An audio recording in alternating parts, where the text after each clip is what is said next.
අපි වචනේ විතර ගමන් කරන්නට යනවා. කී දෙනෙක් ඔබ ලෑස්තිද දේව වචනේ අසන්න? ඇහුන්නේ නැහැ මට හරියට. ඉතින් අපි දන්නවා මේ පොළවේ ජීවිත ගමන කුමක්දයි කියලා අපි අවබෝධ කරගන්නේ උන්වහන්සේගේ වචනයත් එක්ක සම්බන්ධ වෙලා.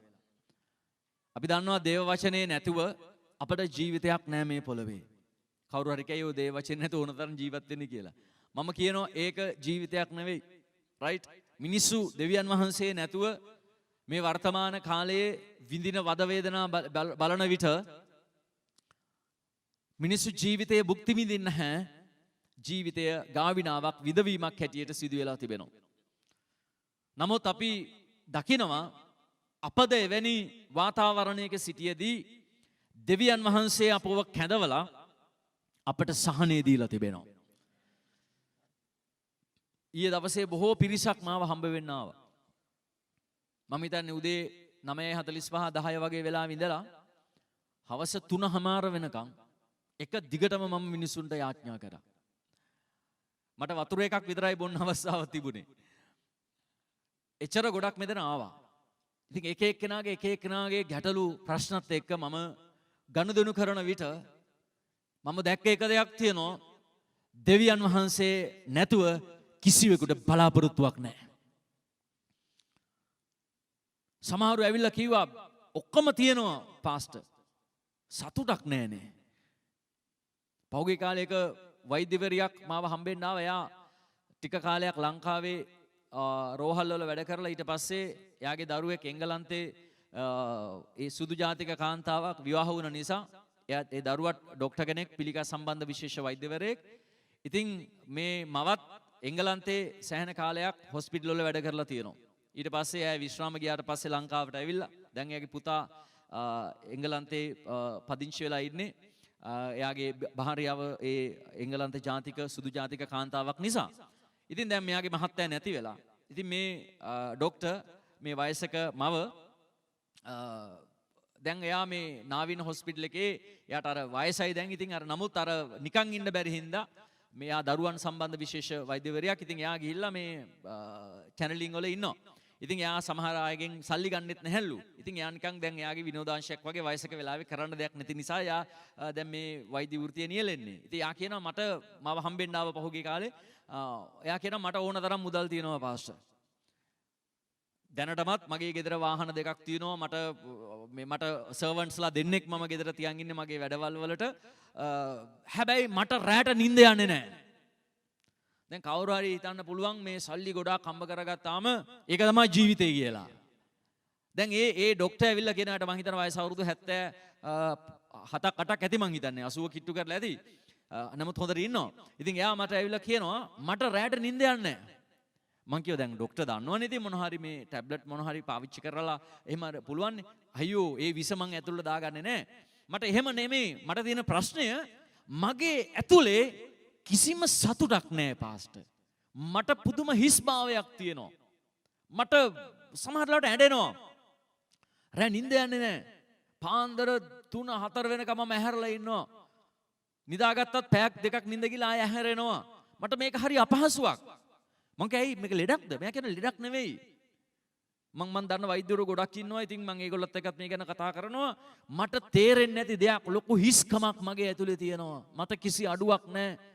මිල මුදල් ඕන තරම් මට තියෙනවා කිව්වා. ඉතින් මම එයාට තේරුම් කරලා දුන්නා ඔව් ડોක්ටර්. ඔයාට තියෙන එකම හිස්කම ඔයා මැව්වා වූ දෙවියන් වහන්සේ ඔයාගේ ඇතුලේ නැති එකයි කියලා. එයාගේ ඇස් දෙක ටිකක් උඩ ගියා. පස්සේ විනාඩි 45ක පැයක විතර කතාවකින් පස්සේ එයා කිව්වා මම පිළිගන්නවා ඔය කියන කතාව මට යාඥා කරන්න කියලා. ඉතින් ඔබට පැහැදිලිද මම කියන දේ? දැන් අපිට ඒක එච්චර දැනෙන්නේ නැහැ. මොකද අපි ගැලවීම ලැබලා ඉන්න හින්දා අපට එන ඕනම ගැටලු ප්‍රශ්නවලදී අපි යාඥා කරනවා ස්වාමීන් වහන්සේගේ අනුග්‍රහය ලැබෙනවා. අපි ඉදිරියට යනවා. ආමෙන්. හැබැයි දෙවියන් වහන්සේ නැති මිනිස්සු අද අඬනවා. ඔවුන් වැළපෙනවා. ඔවුන් ලෝකෙට ඒවා කියන්නේ නැහැ. ඔවුන්ගේ මුදල් වලින් ඔක්කොම වහගෙන ඉන්නේ. හැබැයි ඔවුන්ගේ පුද්ගලික ජීවිත අරගත්තාම අර ડોක්ටර් වගේ තමයි. මොකද රැට නිින්ද යන්නේ නැහැ. ඔවුන්ගේ හිස්භාවය ඔවුන්ගේ ඇතුලේ තියෙන මොකක්දෝ හිස්කමක් ඔවුන්ට වද දෙනවා. අන්න එතන තමයි දෙවියන් වහන්සේ ඉන්න ඕන තැන. ආමෙන්. අපි දන්නවා දේව වචනේ කියනවා නුඹලා දන්නේ නැද්ද නුඹලාගේ ශරීර දෙවියන් වහන්සේගේ මාලිගාව. ඒ මාලිගාව තුළ උන්වහන්සේ සිටින්නට අවශ්‍යයි. ඉතින් ඔබ මා තුළ උන්වහන්සේ වැඩ වාසය කරන්නට ඕනේ. මොකද ඔබ මා දෙවියන් වහන්සේගේ මාලිගාවයි. කියන්නේ මම දෙවියන් වහන්සේගේ මාලිගාවයි. ආමෙන්. ඉතින් එතන නාස්ති කරන්න එපා. උන්වහන්සේට ඉන්න පුළුවන් තත්ත්වය උදා කරලා තියන්න. ඉතින් ඔය මම හිතන්නේ පළවෙනි කොරින්ති පොතේ සඳහන් කරනවා ඒ මාලිගාව නාස්ති කරන්න එපා. එහෙම වුණොත් දෙවියන් වහන්සේ ඌව නාස්ති කරනවා. හේතුව දෙවියන් වහන්සේගේ මාලිගාව ශුද්ධයි. ඒ මාලිගාව නුඹලායි කියලා. ඉතින් අපි දේව මන්දිරයයි. ශුද්ධාත්මයන් වහන්සේ අප තුළ වැඩ වාසය කරනවා. අපිව පූර්ණ කරලා තිබෙනවා. අපිව ආශිර්වාද කරලා තිබෙනවා. ඒ වගේම අපිව උන්වහන්සේගේ ආත්මය එවලා අපිව මුද්‍රා කරලා තිබෙනවා. ඒ දේව රාජ්‍යයේ දිනක අපිව අරගන්නට. ඒ තරම් වාග්යවන්තකමක් ලැබූ සෙනගක් අපි. ඉතින් දැන් මේ ලැබූ වටිනා වස්තුව නැති කරගන්න එපා. ඒක තමයි මගේ විශේෂ අවධානය නැත්නම් අවවාදය මේ උදෑසන. මිනිස්සුන්ට ගැලවීම කියන එක ඇස්වලට පේන්නේ නැහැ. අන්න ඒ නිසා තමයි අපි ගැලවීම සම්පූර්ණත්වයේ උදෙසා එහෙම නැත්නම් ක්‍රිස්තුස් වහන්සේගේ සම්පූර්ණත්වයේ අප තුල ඇතිවීම උදෙසා අපි දේව වචනේ ඉගෙන ගන්නට ඕනේ. නැත්නම් මේ දේව වචනේ ඉගෙන ගත්තේ නැත්නම්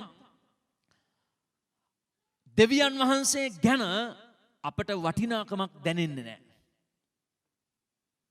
අපි දේවල් හොයලා බැලුවොත් උන්වහන්සේ කවුද කියලා ඇත්තටම අපි කවුද කියලා අපට දැනෙන්නට යනවා. අපි ගැන සලකන්න. දැන් ඔබේ ගෙදර මේ අතුගාලා විසි කරන දූවිලි ටික ඔබ අරගෙන මොකක් හරි රත්තරම් පෙට්ටියකට දාලා අරන් තියන්නේ නැහනේ. දූවිලි විසි කරලා දානවා. දන්නවද දෙවියන් වහන්සේගේ ඉදිරි අපි ඒ වගේ. හැබැයි උන්වහන්සේ අපි ගැන සලකනවා. ඒකයි තැන. ඇත්තටම කිව්වොත් ඔබ ගෙදර දූවිලි අතු ගාලා එව්වා කොහේ හරි පැක් කරලා තියලා තියෙනවද? නෑනේ. හැබැයි දෙවියන් වහන්සේ අපිට ඒ දේ කරනවා. අපි නොවටිනා මිනිස්සු. හැබැයි දෙවියන් වහන්සේ කියනවා නුඹ මට වටිනා කෙනෙක් කියලා. ඉතින් අපි තේරුම් අරගන්න අවශ්‍යයි අපිට දුන්නු ගැලවීමේ වටිනාකම. අද මිනිස්සු මේ ගැලවීමේ වටිනාකම මුදල් වලට අරවට මෙව්වට පාවලා දෙනවා. අර කොල්ලු ටිකකට කුළුඳුල්කම පාවලා දුන්නා වූ ඒසව් වගේ. ඒකේ වටිනාකම නොදැනෙන නිසා තමන්ගේ ගැලවීම විනාශ කරගන්නවා මිනිස්සු. දන්නවද ඒසව්ට කුළුඳුල්කමේ අගේ තේරුන්නේ නැහැ.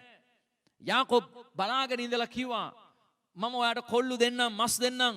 අද ඉඳලා මට අයියා වෙන්න අවස්ථාවක් දෙනවද කියලා ඇහුවා. මිනිහා බැලුවා මේ අයියා වෙලා ඉඳලා මට වැඩක් තියෙනවද මේ මම බඩගින්නේ මැරෙන්න යනවා. හරි හරි මල්ලි ඔයා අද ඉඳලා අයියා මට කොල්ලුයි මසුයි දෙනවා කියලා කිව්වා. හැබැයි පසු කාලීනව අඬා හෙව්වා මේ කුළුඳුල්කම හම්බුන්නේ නැහැ. දන්නවද කුළුඳුලාට තමයි එදා ඊශ්‍රායල් වල තාත්තාගේ සීල ආශිර්වාදය ආවේ. මේක යාකොබ් දැනගත්තා. දැන් ඔහුට ඒක ලබන්න බෑ. ඔහු මල්ලිනේ. ඔහු බැලුවා අයියව රවට්ට ගත්තොත් කුළුඳුල්කම ගත්තොත් නම් තාත්තගේ සම්පත් ටික මට එනවා. ඒතර කුළුඳුල්කමේ වටිනාකම යාකොබ් අවබෝධ කරගෙන හිටියා. හැබැයි ඒ සවුට එක ගාණක් නැහැ. ඔහු කුළුඳුලාව උපන්නා. හැබැයි ඒ කුළුඳුල්කමේ වටිනාකම තේරුම් අරගෙන හිටියේ නැති නිසා කොල්ලු ටිකකට කුළුඳුල්කම වික්කා. ඉතින් ආයේ ගන්න බෑ. ඒ ආධිපත්‍ය පැවරුවට පස්සේ. නෑ මම බොරුවට කිව්වේ කියලා කියන්න බෑ. ඒ ආධිපත්‍ය වෙනස් වුණා. ඒ වගේ ඔබේ ගැලවීම හරි වටිනා එකක්. කියන්න මගේ ගැලවීම හරි වටිනා එකක්. ඒ නිසා මේ ලෝකේ කිසි දෙයකට ඒක නැති කරගන්න එපා. යක්ෂයා පුළුවන් තරම් උත්සාහ කරන්නේ ඒ ගැලවීම නැති කරන්න. මිනිස්සු කියනවා මට මේ දෙවියන් වහන්සේ ආශිර්වාද කරන්නේ මගේ මේ ණය ප්‍රශ්නයක් තියෙනවා මුදල් ප්‍රශ්නයක් තියෙනවා අරවා තියෙනවා මේක තියෙන අනේ මන්ද දෙයියෝ බලන්නේ මට එපා වෙලා තියෙන්නේ මල්ලි මේ දෙයියෝ අදහන එක කියලා මිනිස්සු කතා කර ඉන්නවා. ඉතින් මිනිස්සු මේ මුදල් දෙවියන් වහන්සේ සපයන්නේ නැහැ කියලා ගැලවීම නැති කරගන්න එක කොච්චර භයානක දෙයක්ද? දවසක ඔබ ලබන මුදල් ඔක්කොම ඔබේ ඉඩකඩම් දේපල ඔක්කොම ඔබ අතාරිනවා. ඔබ දාලා යන්න ඕනේ. ඔබේ ශරීරයවත් නේද? දැන් අපි මේ අලංකාර කරගන්න ශරීරයවත් අපි අරගෙන යන්නේ නැහැ. ඒකත් කොහේ හරි සුසාන භූමියක පස් වෙනවා. ඔබේ ගමේ සුසාන භූමිය එහෙම නැත්නම් මල් කඩුවාව සුසාන භූමිය. ඔක පස් වෙනවා. ඒතකොට ඔබ රගෙන යන්නට යන්නේ ඔබ ලැබූ ආත්මික ගැලවීම. ඒ නිසා මේ ලෝකයේ දේවල් වලට ඔබේ ගැලවීම නැති කරගන්න එපා. අන්නේ ගැලවීමේ වටිනාකම අපි ඉගෙන ගන්නට යන්නේ දේව වචනේ අධ්‍යයනය කළොත් විතරයි. කී දෙනෙක් ඒකට ආමෙන් කියන්න යනවද? ඔබ දේව වචනේ අධ්‍යයනය නොකර කවදාවත් ඔබේ ගැලවීමේ වටිනාකම ඔබට හඳුනා ගන්න හම්බ වෙන්නේ නැහැ. ඒකයි අපි නිතරම දේව වචනය අධ්‍යයනය කරන්නේ. ඒකයි අපි බයිබලයේ කියවන්නට ඕනේ. ඒකයි අපි දේශනා අහන්නට ඕනේ. එතන තමයි අපි දෙවියන් වහන්සේ කවුද කියලා තේරුම් අරගෙන අපි උන්වහන්සේට ගෞරවය දෙමින් ගමන් කරන්නට යන්නේ. එහෙම නැත්නම් ඔබ දේව වචනයත් එක්ක සම්බන්ධතාවයක් නැත්නම් යක්ෂයා ඔබේ මනසට දෙවියන් වහන්සේව සුළු කිරීමේ තත්යකට ඔබපත් කරනවා. ඔබේ මනසේ සිතිවිලි ගොඩනගනවා දෙවියන් වහන්සේට එරෙහිව විරුද්ධව, දෙවියන් වහන්සේගෙන් ඈත් වෙලා යන්න, ඇදහිල්ලෙන් වැටිලා යන්න, ලෝකෙට බර වෙන්න. එවැනි සිතිවිලි ඔබ ඇතුලේ නිතරම ගොඩනගන්න උත්සාහ කරනවා.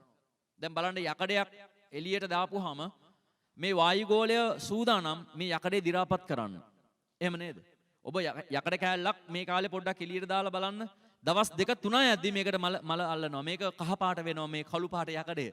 මොකද වායුගෝලයේ ජල වාෂ්ප සහ ඔක්සිජන් නිතරම මේ යකඩේ ගැටෙද්දී මේකේ උඩ මේක දුඹුරු පැහැයක් ගන්න පටන් අර ගන්නවා.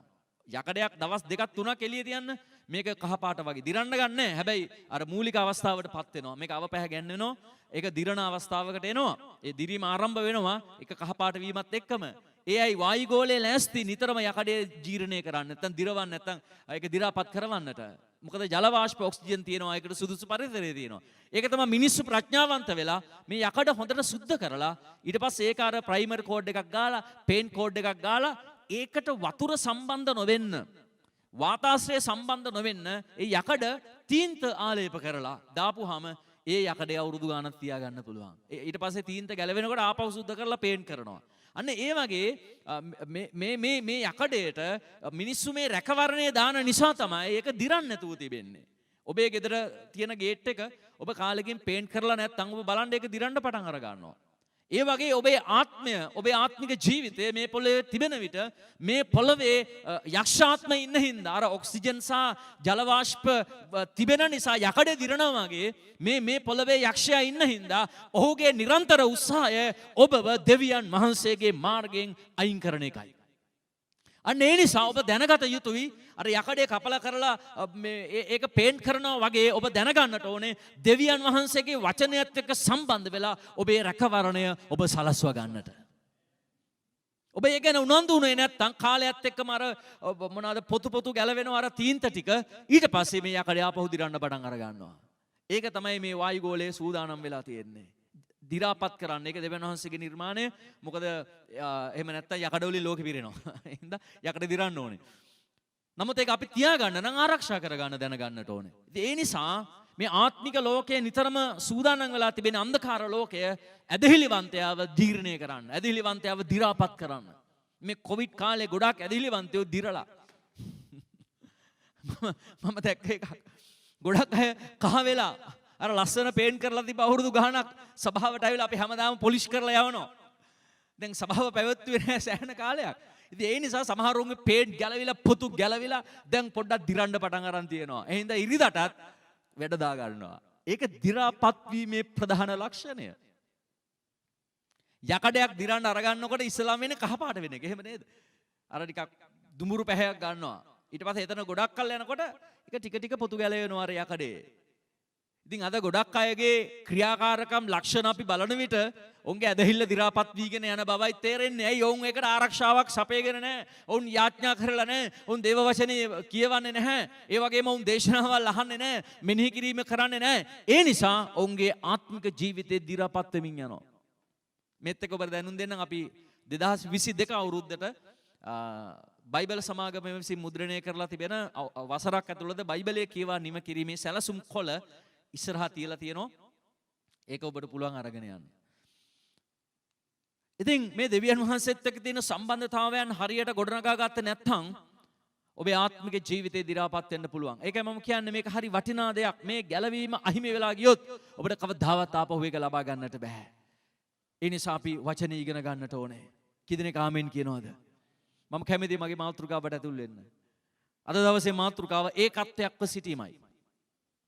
රයිට්? අපි ඒකත්වයක්ව සිටින්නේ කොහොමද? දෙවියන් වහන්සේගේ මාර්ගයේ යද්දී අපිට තියෙන ලොකු අභියෝගයක්, මේ පොළවේ මිනිසුන් අතර තියෙන ලොකු අභියෝගයක් ඒකත්වයක්ව සිටීම. මොකද ඒකත්වයක්ව ඉන්නවා කියලා කියන්නේ තව කෙනෙක් සමග තමන් එක්ක තව කෙනෙක් සම්බන්ධ වන විට ඔහු නැත්නම් ඇය එම නැත්නම් ස්වාමින් වහන්සේ අපිට දෙවියන් වහන්සේත් එක්ක තියෙන සම්බන්ධතාවයක්. මේ සම්බන්ධතාවයන් තුල එක්ව එකඟව සිටීම ඒකත්වයක්ව ඉන්න එක කියලා අපිට කියන්න පුළුවන්. ඒ කියන්නේ සම්බන්ධතාවයන් තුලදී අවංකව සිටීම ඒකත්වයේ මූලික කාරණයයි. මේක මුලින් ඉඳලා හොඳට ඔබ අහගන්න වෙයි. මන්ට ඉක්මනට ගමන් කරන්න යනවා ගොඩක් දේවල් කතා කරන්න තියෙන නිසා. ඒ නිසා පොළොවේදී මිනිස්සුෙකුට ඇති අමාරුම අභියෝගයක් මේක. මොකද්ද? ඒකත්වයක්ව සිටින එක. ඒ කියන්නේ අපි මිනිස්සු ආශ්‍රය කරන විට පුද්ගලයන් එක්ක අපේ සම්බන්ධතාවයල් තිබෙන විට ගොඩක් වෙලාවට අර එකඟත්වය ඒකත්වේ නැ විරුද්ධවාදී මත සහ අදහස් අපේ මානසික තත්ත්වයන් වලට එනවා. මෙන්න මේක නිසා පොළොවේදී සම්බන්ධතාවයන් තුල ඒකත්වයක්ව සිටීම ගොඩක් අයට අපහසු වෙලා තිබෙනවා. සමහර අයට අපි දකිනවා මේ ආශ්‍රය කරන්න පුළුවන් ඊටාම කෙටි කාලයයි. මම නම් වශයෙන් කියන්න යන්නේ කවුරුත් මට විවේචනය කරන්න අවශ්‍ය නැහැ. ඉතින් මම දැන් අවුරුදු 25ක් විතර සේවය කරන් එන කෙනෙක් නේ. ඉතින් ඒ නිසා මට ගොඩක් අයගේ සම්බන්ධතාවයන් ගැන මම දැකලා තියෙනවා. එක සම්බන්ධතාව තියෙනව නේද? දැන් පළවෙනි කාරණේ දෙවියන් වහන්සේ සහ අපි ඔබ නැත්නම් දෙවියන් වහන්සේ සහ මම අතර සම්බන්ධතාවය. ඊට පස්සේ අපිට තියෙනවා ඔබ විවාහ වෙලා නම් ඔබේ භාර්යාව ස්වාමි පුරුෂයා අතර, ඒ වගේ ඔබේ සහෝදර සහෝදරියන් අතර, ඒ වගේම ඔබේ දෙමාපියන් සමග, ඔබේ ඥාතීන් සමග, මිත්‍රයන් සමග, ඔබ වැඩ කරන ආයතනයේ බොස් එක්ක, ඉතින් ඒ වගේ සමාජයත් එක්ක, කඩේ මුදලාලිත් එක්ක නේද? මේ අපි ග්‍රාමසේවක මහත්තයත් එක්ක අපි ආශ්‍රය කරන විවිධ අය සමග අපිට තියෙන්නේ මොකක්ද? සම්බන්ධතාවය. මේ සම්බන්ධතාවයන් වලදී අපි ඒකත්වයට පත්වීම අද ගොඩක් විරලයි. මොකද්ද ඒකත්වයට පත් වෙනවා කියන්නේ? අපි මේකට ටිකක් ඉදිරියට බලන්න යනවා. දැන් දෙවියන් වහන්සේගේ නිර්මාණය දේශ අපි සැලකිල්ලක් දක්වන විට අපි දකිනවා දෙවියන් වහන්සේගේ හැම නිර්මාණයක් තුල විවිධත්වයක් තියෙනවා. මොකක්ද තියෙන්නේ? විවිධත්වයක්. දැන් බලන්න ශාක ලෝකයේ දිහා. දැන් අපි අඹ ගහ දිහා බලමු. අඹ ගස් මේ ලෝකේ තියෙන එකයිද? අර කවුද ප්‍රශ්නයක් ඇහුවලු මේ අඹ ගහ අර තව අඹ ගස් තියෙනවද කියලා. එතකොට බොට්නි දන්න කෙනෙක් ඉන්න ඕනේ අඹ ගස් වල ප්‍රභේදයන් කියන්න. හරිද? ඔව් කරතකලම්බන් තියෙනවා, විලාට් කියලා අඹ වර්ගයක් තියෙනවා, මී අඹ තියෙනවා, මොනවාද වල් අඹ තියෙනවා, කොහු අඹ තියෙනවලු, එක අඹ තියෙනවා. දැන් දෙවියන් වහන්සේ ශාක ලෝකය නිර්මාණය කරන විට එක જાතියකින් එකක් හැදුවේ නැහැ. දෙවියන් වහන්සේ ඒකෙත් විවිධත්වයක් තැබුවා. එහෙම නේද? දැන් ඕනෑම ගහක් බලන්නකෝ ඒකේ වර්ග කීපයක් තියෙනවා. ඔබ මල් ගස් බලන්න නේද? රෝස මල් බලන්න. රෝස මල් ප්‍රභේද කීයක් තියෙනවද? සමහර රෝස මල් ලංකාවෙත් නෑ සමහර ඒවා. මම මේ ගැන ලොකුට කතා කරන්න යන්න ඔබට හිතන්න අවස්ථාවක් දෙනවා. හරිද? එතකොට අපි දකිනවා මේ ශාක ලෝකයේ දෙවියන් වහන්සේ විවිධත්වයක් හදලා තියෙනවා. ඒක තමයි දේව නිර්මාණය. ආමෙන්. දෙවියන් වහන්සේගේ සැලසුමේ විශිෂ්ටම දෙයක් තමයි විවිධත්වය. උන්වහන්සේ එක වගේ ගොඩක් හැදුවේ නෑ, එක වගේ එකයි. ඒ වගේ තව ගොඩක් තියෙනවා. මල් ගත්තොත් විවිධ මල් වර්ග. මල් වල එක වර්ගයක් ගත්තාම ඒ වර්ගයේ විවිධ මල් වර්ග. මානෙල් මලක් ගත්තොත් ඒ මානෙල් මලේ විවිධ වර්ග. හරිද? ඒක බලන්න, ඒක හිතාගෙන යන විට හරි පුදුමයි දෙවියන් වහන්සේගේ ප්‍රඥාව. ශාක ලෝකයේ දිහා බලන විට විවිධ ප්‍රභේද තියෙනවා ශාකවල. විවිධ ප්‍රභේදයන්. අපි පළතුරු වර්ග බලන්නකෝ. ඒ වර්ගයේ තව කොච්චර පළතුරු තියෙනවද? ඇපල් වර්ග බලන්නකෝ. ග්‍රීන් ඇපල් තියෙනව නේද? එක වර්ග. අන්න ඒකයි. එතකොට දෙවියන් වහන්සේගේ මැවිල්ල තුල මොකද තියෙන්නේ? විවිධත්වයක්. දැන් අපි සත්ත්ව ලෝකයේ දිහා බලන්නකෝ. දැන් මම මේ ළඟදී දැක්කා කුකුල්ලු. මම දැකලා තිබ්බේ අර ෆාම් කුකුල්ලු කියලා අර ටිකක් ඔය කෘත්‍රිමව හදන කුකුල්ලුත් ඒ වගේම ගම් කුකුල්ලු කියලා වර්ග දෙකයි. හැබැයි තව කුකුල් විශේෂ. දැන් මේ මෑතක අපේ හිතවතෙක් මේ කුකුල්ලු හදන්න අරගත්තා. මට ෆොටෝ වගේක් එවලා තිබ්බා මොනරු වගේ කුකුල්ලු. මං මේ ජෝඩුවක් කීයද? මේ ජෝඩුවක් පාස්ටර් පැටවුගේ කාලේ 20000ක් වෙනවා. ටිකක් ලොකු වුණාම මාස 6ක් විතර ගිහම 75000ක් වෙනවා. මං කිව්වා එහෙමද? කුකුල්ලු රුපියල් 75000යි ජෝඩුවක්. ඔව්. මං එදාමයි දැක්කේ සමහර කුකුල් ප්‍රවේද. දැන් බල්ලෝ බලන්න නේද? මගෙන් බල්ලෝ විවිධ ප්‍රභේද ඉන්නවා. මගේ හිතවත් පාස්ටර් කෙනෙක්ගේ ගෙදර ගියා මේ මෑතක. එයාගේ මල්ලි බල්ලෝ හදනවා. ඉතින් මම පොඩි බලු පැටෙක් කියලා මගේ කකුල් දෙක වෙලවන්න ගත්තා. මම බැලුවා මේ පුළුම් බෝලයක්ද කියලා. ඉතින් බලපුවම උට ඇස් දෙකකුත් තියෙනවා කටකුත් තියෙනවා. බලපන් බල්ලෙක්. හොයන්න බෑ ඇස් කට කොහෙද තියෙන්නේ කියලා. මම මේ කීයද මේක? මේක සාමාන්‍යයෙන් මේ වෙනවා 85000ක් විතර කියලා ගමු. බල්ලෝ මෙච්චර ගණන්ද? ඕ පාස මේ සතා මේ ලේඩීස්ලා හරි ආසයි මේ සතාට. මෙයා මේ චූටි වැඩි ලොකු වෙන්නේ නැහැ. මෙයා හුරතලයට අතේ තියාගෙන ඉන්නවා. ඉතින් මේක මේ කාලේ හරි ගණන් 85000ක් විතර වෙනවා. සමහර තැන්වල ලක්ෂයක් තියෙනවා. මම නම් 85ට තමයි දෙන්නේ කියලා කිව්වා. මම හොඳයි කියලා. බලන්න අපි අරගත්තම් පොඩි කාලේ ඉඳලා දැකලා තියෙන අර වල් බල්ලෝ නේද? හැබැයි බලු ලෝකයේ දිහා බලද්දී කොච්චර බලු ප්‍රභේද ඉන්නවද? එක එක බලු වර්ග ඉන්නවා. එතකොට උන් එක එක වැඩ කරනවා. හරිද? දැන් බලන්න නයි ගත්තාම නේද? දැන් සමහර නයි ඉන්නවා නූලක් වගේ. උන් අර පැත්තට යනවා මේ පැත්තට යනවා. උන්ට කියනවා දෙපැත්තම තියෙන නයි කියලා. හරිද? එතකොට නේද? දැන් මේ සත්ව ලෝකයේ දිහා බලපුවාම ඒක කතා කරගෙන ගියොත් අපිට හිතා ගන්න බැරි තරම් ප්‍රභේද. නේද? දැන් ඔක්කොම අප්සෙට් කතා වගේනේ ඔබට ඇහෙන්න ඇති. සමනල්ලෝ දිහා බලන්න. විවිධ සමනලෝ ඉන්නවා. දේශපාලන වේදිකාවලත් අපි සමහර සමනල කතා අහනවා. එහෙම නේද? මම දන්නේ මේ දේශපාලන සමනලු අපි දැකලා නැහැ. හැබැයි නම් වර්ගයක් තියෙනවා ඒගොල්ලන්ට. නේද? විවිධ වර්ගයේ සමනලුන් ඉන්නවා. ඉතින් දෙවියන් වහන්සේ මේ විවිධත්වයක් ඇති කරලා තියෙනවා. මම මේ හරහා ඔබට මේ කියන්න උත්සාහ කළ එක දෙයක්. ඒ තමයි දෙවියන් වහන්සේ විවිධත්වයක් ඇති කරලා තියෙනවා. අන්න එනම් අපි මිනිස් ලෝකයේ දිහා බලමු. අවසාන වශයෙන් මම කියන්නේ මේ කොටසේ අවසානයේ. හරිද? එතකොට මිනිස් ලෝකයේ දිහා බලද්දී විවිධ මහත් ද්වීපවල වාසය කරන මිනිස්සු විවිධයි. දැන් බ්ලැක් ඇමරිකන්ස්ලා කියලා ඉන්නවා. දැන් ඇමරිකාවේ ලොකු මේ වර්ග භේදයක් තිබුණා. මේ වර්ණවාදී යුද්ධයක් තිබුණා. මේ සුදු ඇමරිකානුවෝ සහ කළු ඇමරිකානුවෝ අතර. ඒ කියන්නේ ඇමරිකාවේ විශේෂ ස්ථානවලට බ්ලැක් ඇමරිකන්ස්ලාට කළු ඇමරිකානුවන්ට අවස්ථාව දුන්නේ නැහැ. හැබැයි පසු කාලීනව නීති වෙනස් වෙලා උන් සමස්තයක් වශයෙන් ඒවා වෙනස් වුණා. ඊට පස්සේ අපි දන්නවා බැරක් ඔබාමා වගේ ඒ කළු ජාතික ඇමරිකානුවෙක් රටේ ජනාධිපතිත්ව වෙනවා. රයිට්? ඒ වගේම සුදු කළු ભેදයක් වුන් අතර තිබුණා. දැන් බලන්න ඇමරිකන්ස්ලායි චයිනීස්ලායි අරගත්තාම කොච්චර වෙනස්ද? ඇමරිකන්ස්ලා හොඳට ඇස් දෙක අරිනවා චයිනීස්ලා මෙහෙම ඉන්නේ. අපි වෙලාවකට නම් මේගොල්ලෝ නිදිද ඇසරලාද අපිට හොයන්න අමාරුයි ටිකක්. නේද? චයිනීස් ගොඩාක් චුට්ටයි ඇස් දෙක අරින්නේ. එතකොට දැන් බලන්න රෙඩ් ඉන්ඩියන්ස්ලා කියලා ඉන්නවා. නේද? ඔය මේ මන්ද කොදෙව් නේද? ටීම් එකේ ඉන්නවා මේ සමහර අය. හරිද? මේගොල්ලන් බලද්දි වෙනම ඒගොල්ලන්ගේ කොණ්ඩේ ටිකක් අමුතු විදිහට ඒගොල්ලන්ගේ පාට වෙනස් නේද? දැන් ඒගොල්ලන් සහ ඉංග්ලන්ඩ් වල ඉන්න අය බැලුවොත් ගොඩක් වෙනස්.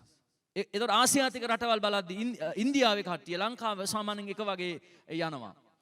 ඉතින් මේ ලෝකයේ විවිධ මිනිස්සු අපි බලන විට දෙවියන් වහන්සේ විවිධත්වයක් තුල හදලා තියෙනවා. එන විවිධත්වයේ කියන එක අපි මහා පුදුම වෙන්න කාරණාවක් නෙවෙයි. ඒක දෙවියන් වහන්සේගේ නිර්මාණයක්. හැමෝම කියන්නේ විවිධත්වය දෙවියන් වහන්සේගේ නිර්මාණයක්. ආමෙන්. රයිට්.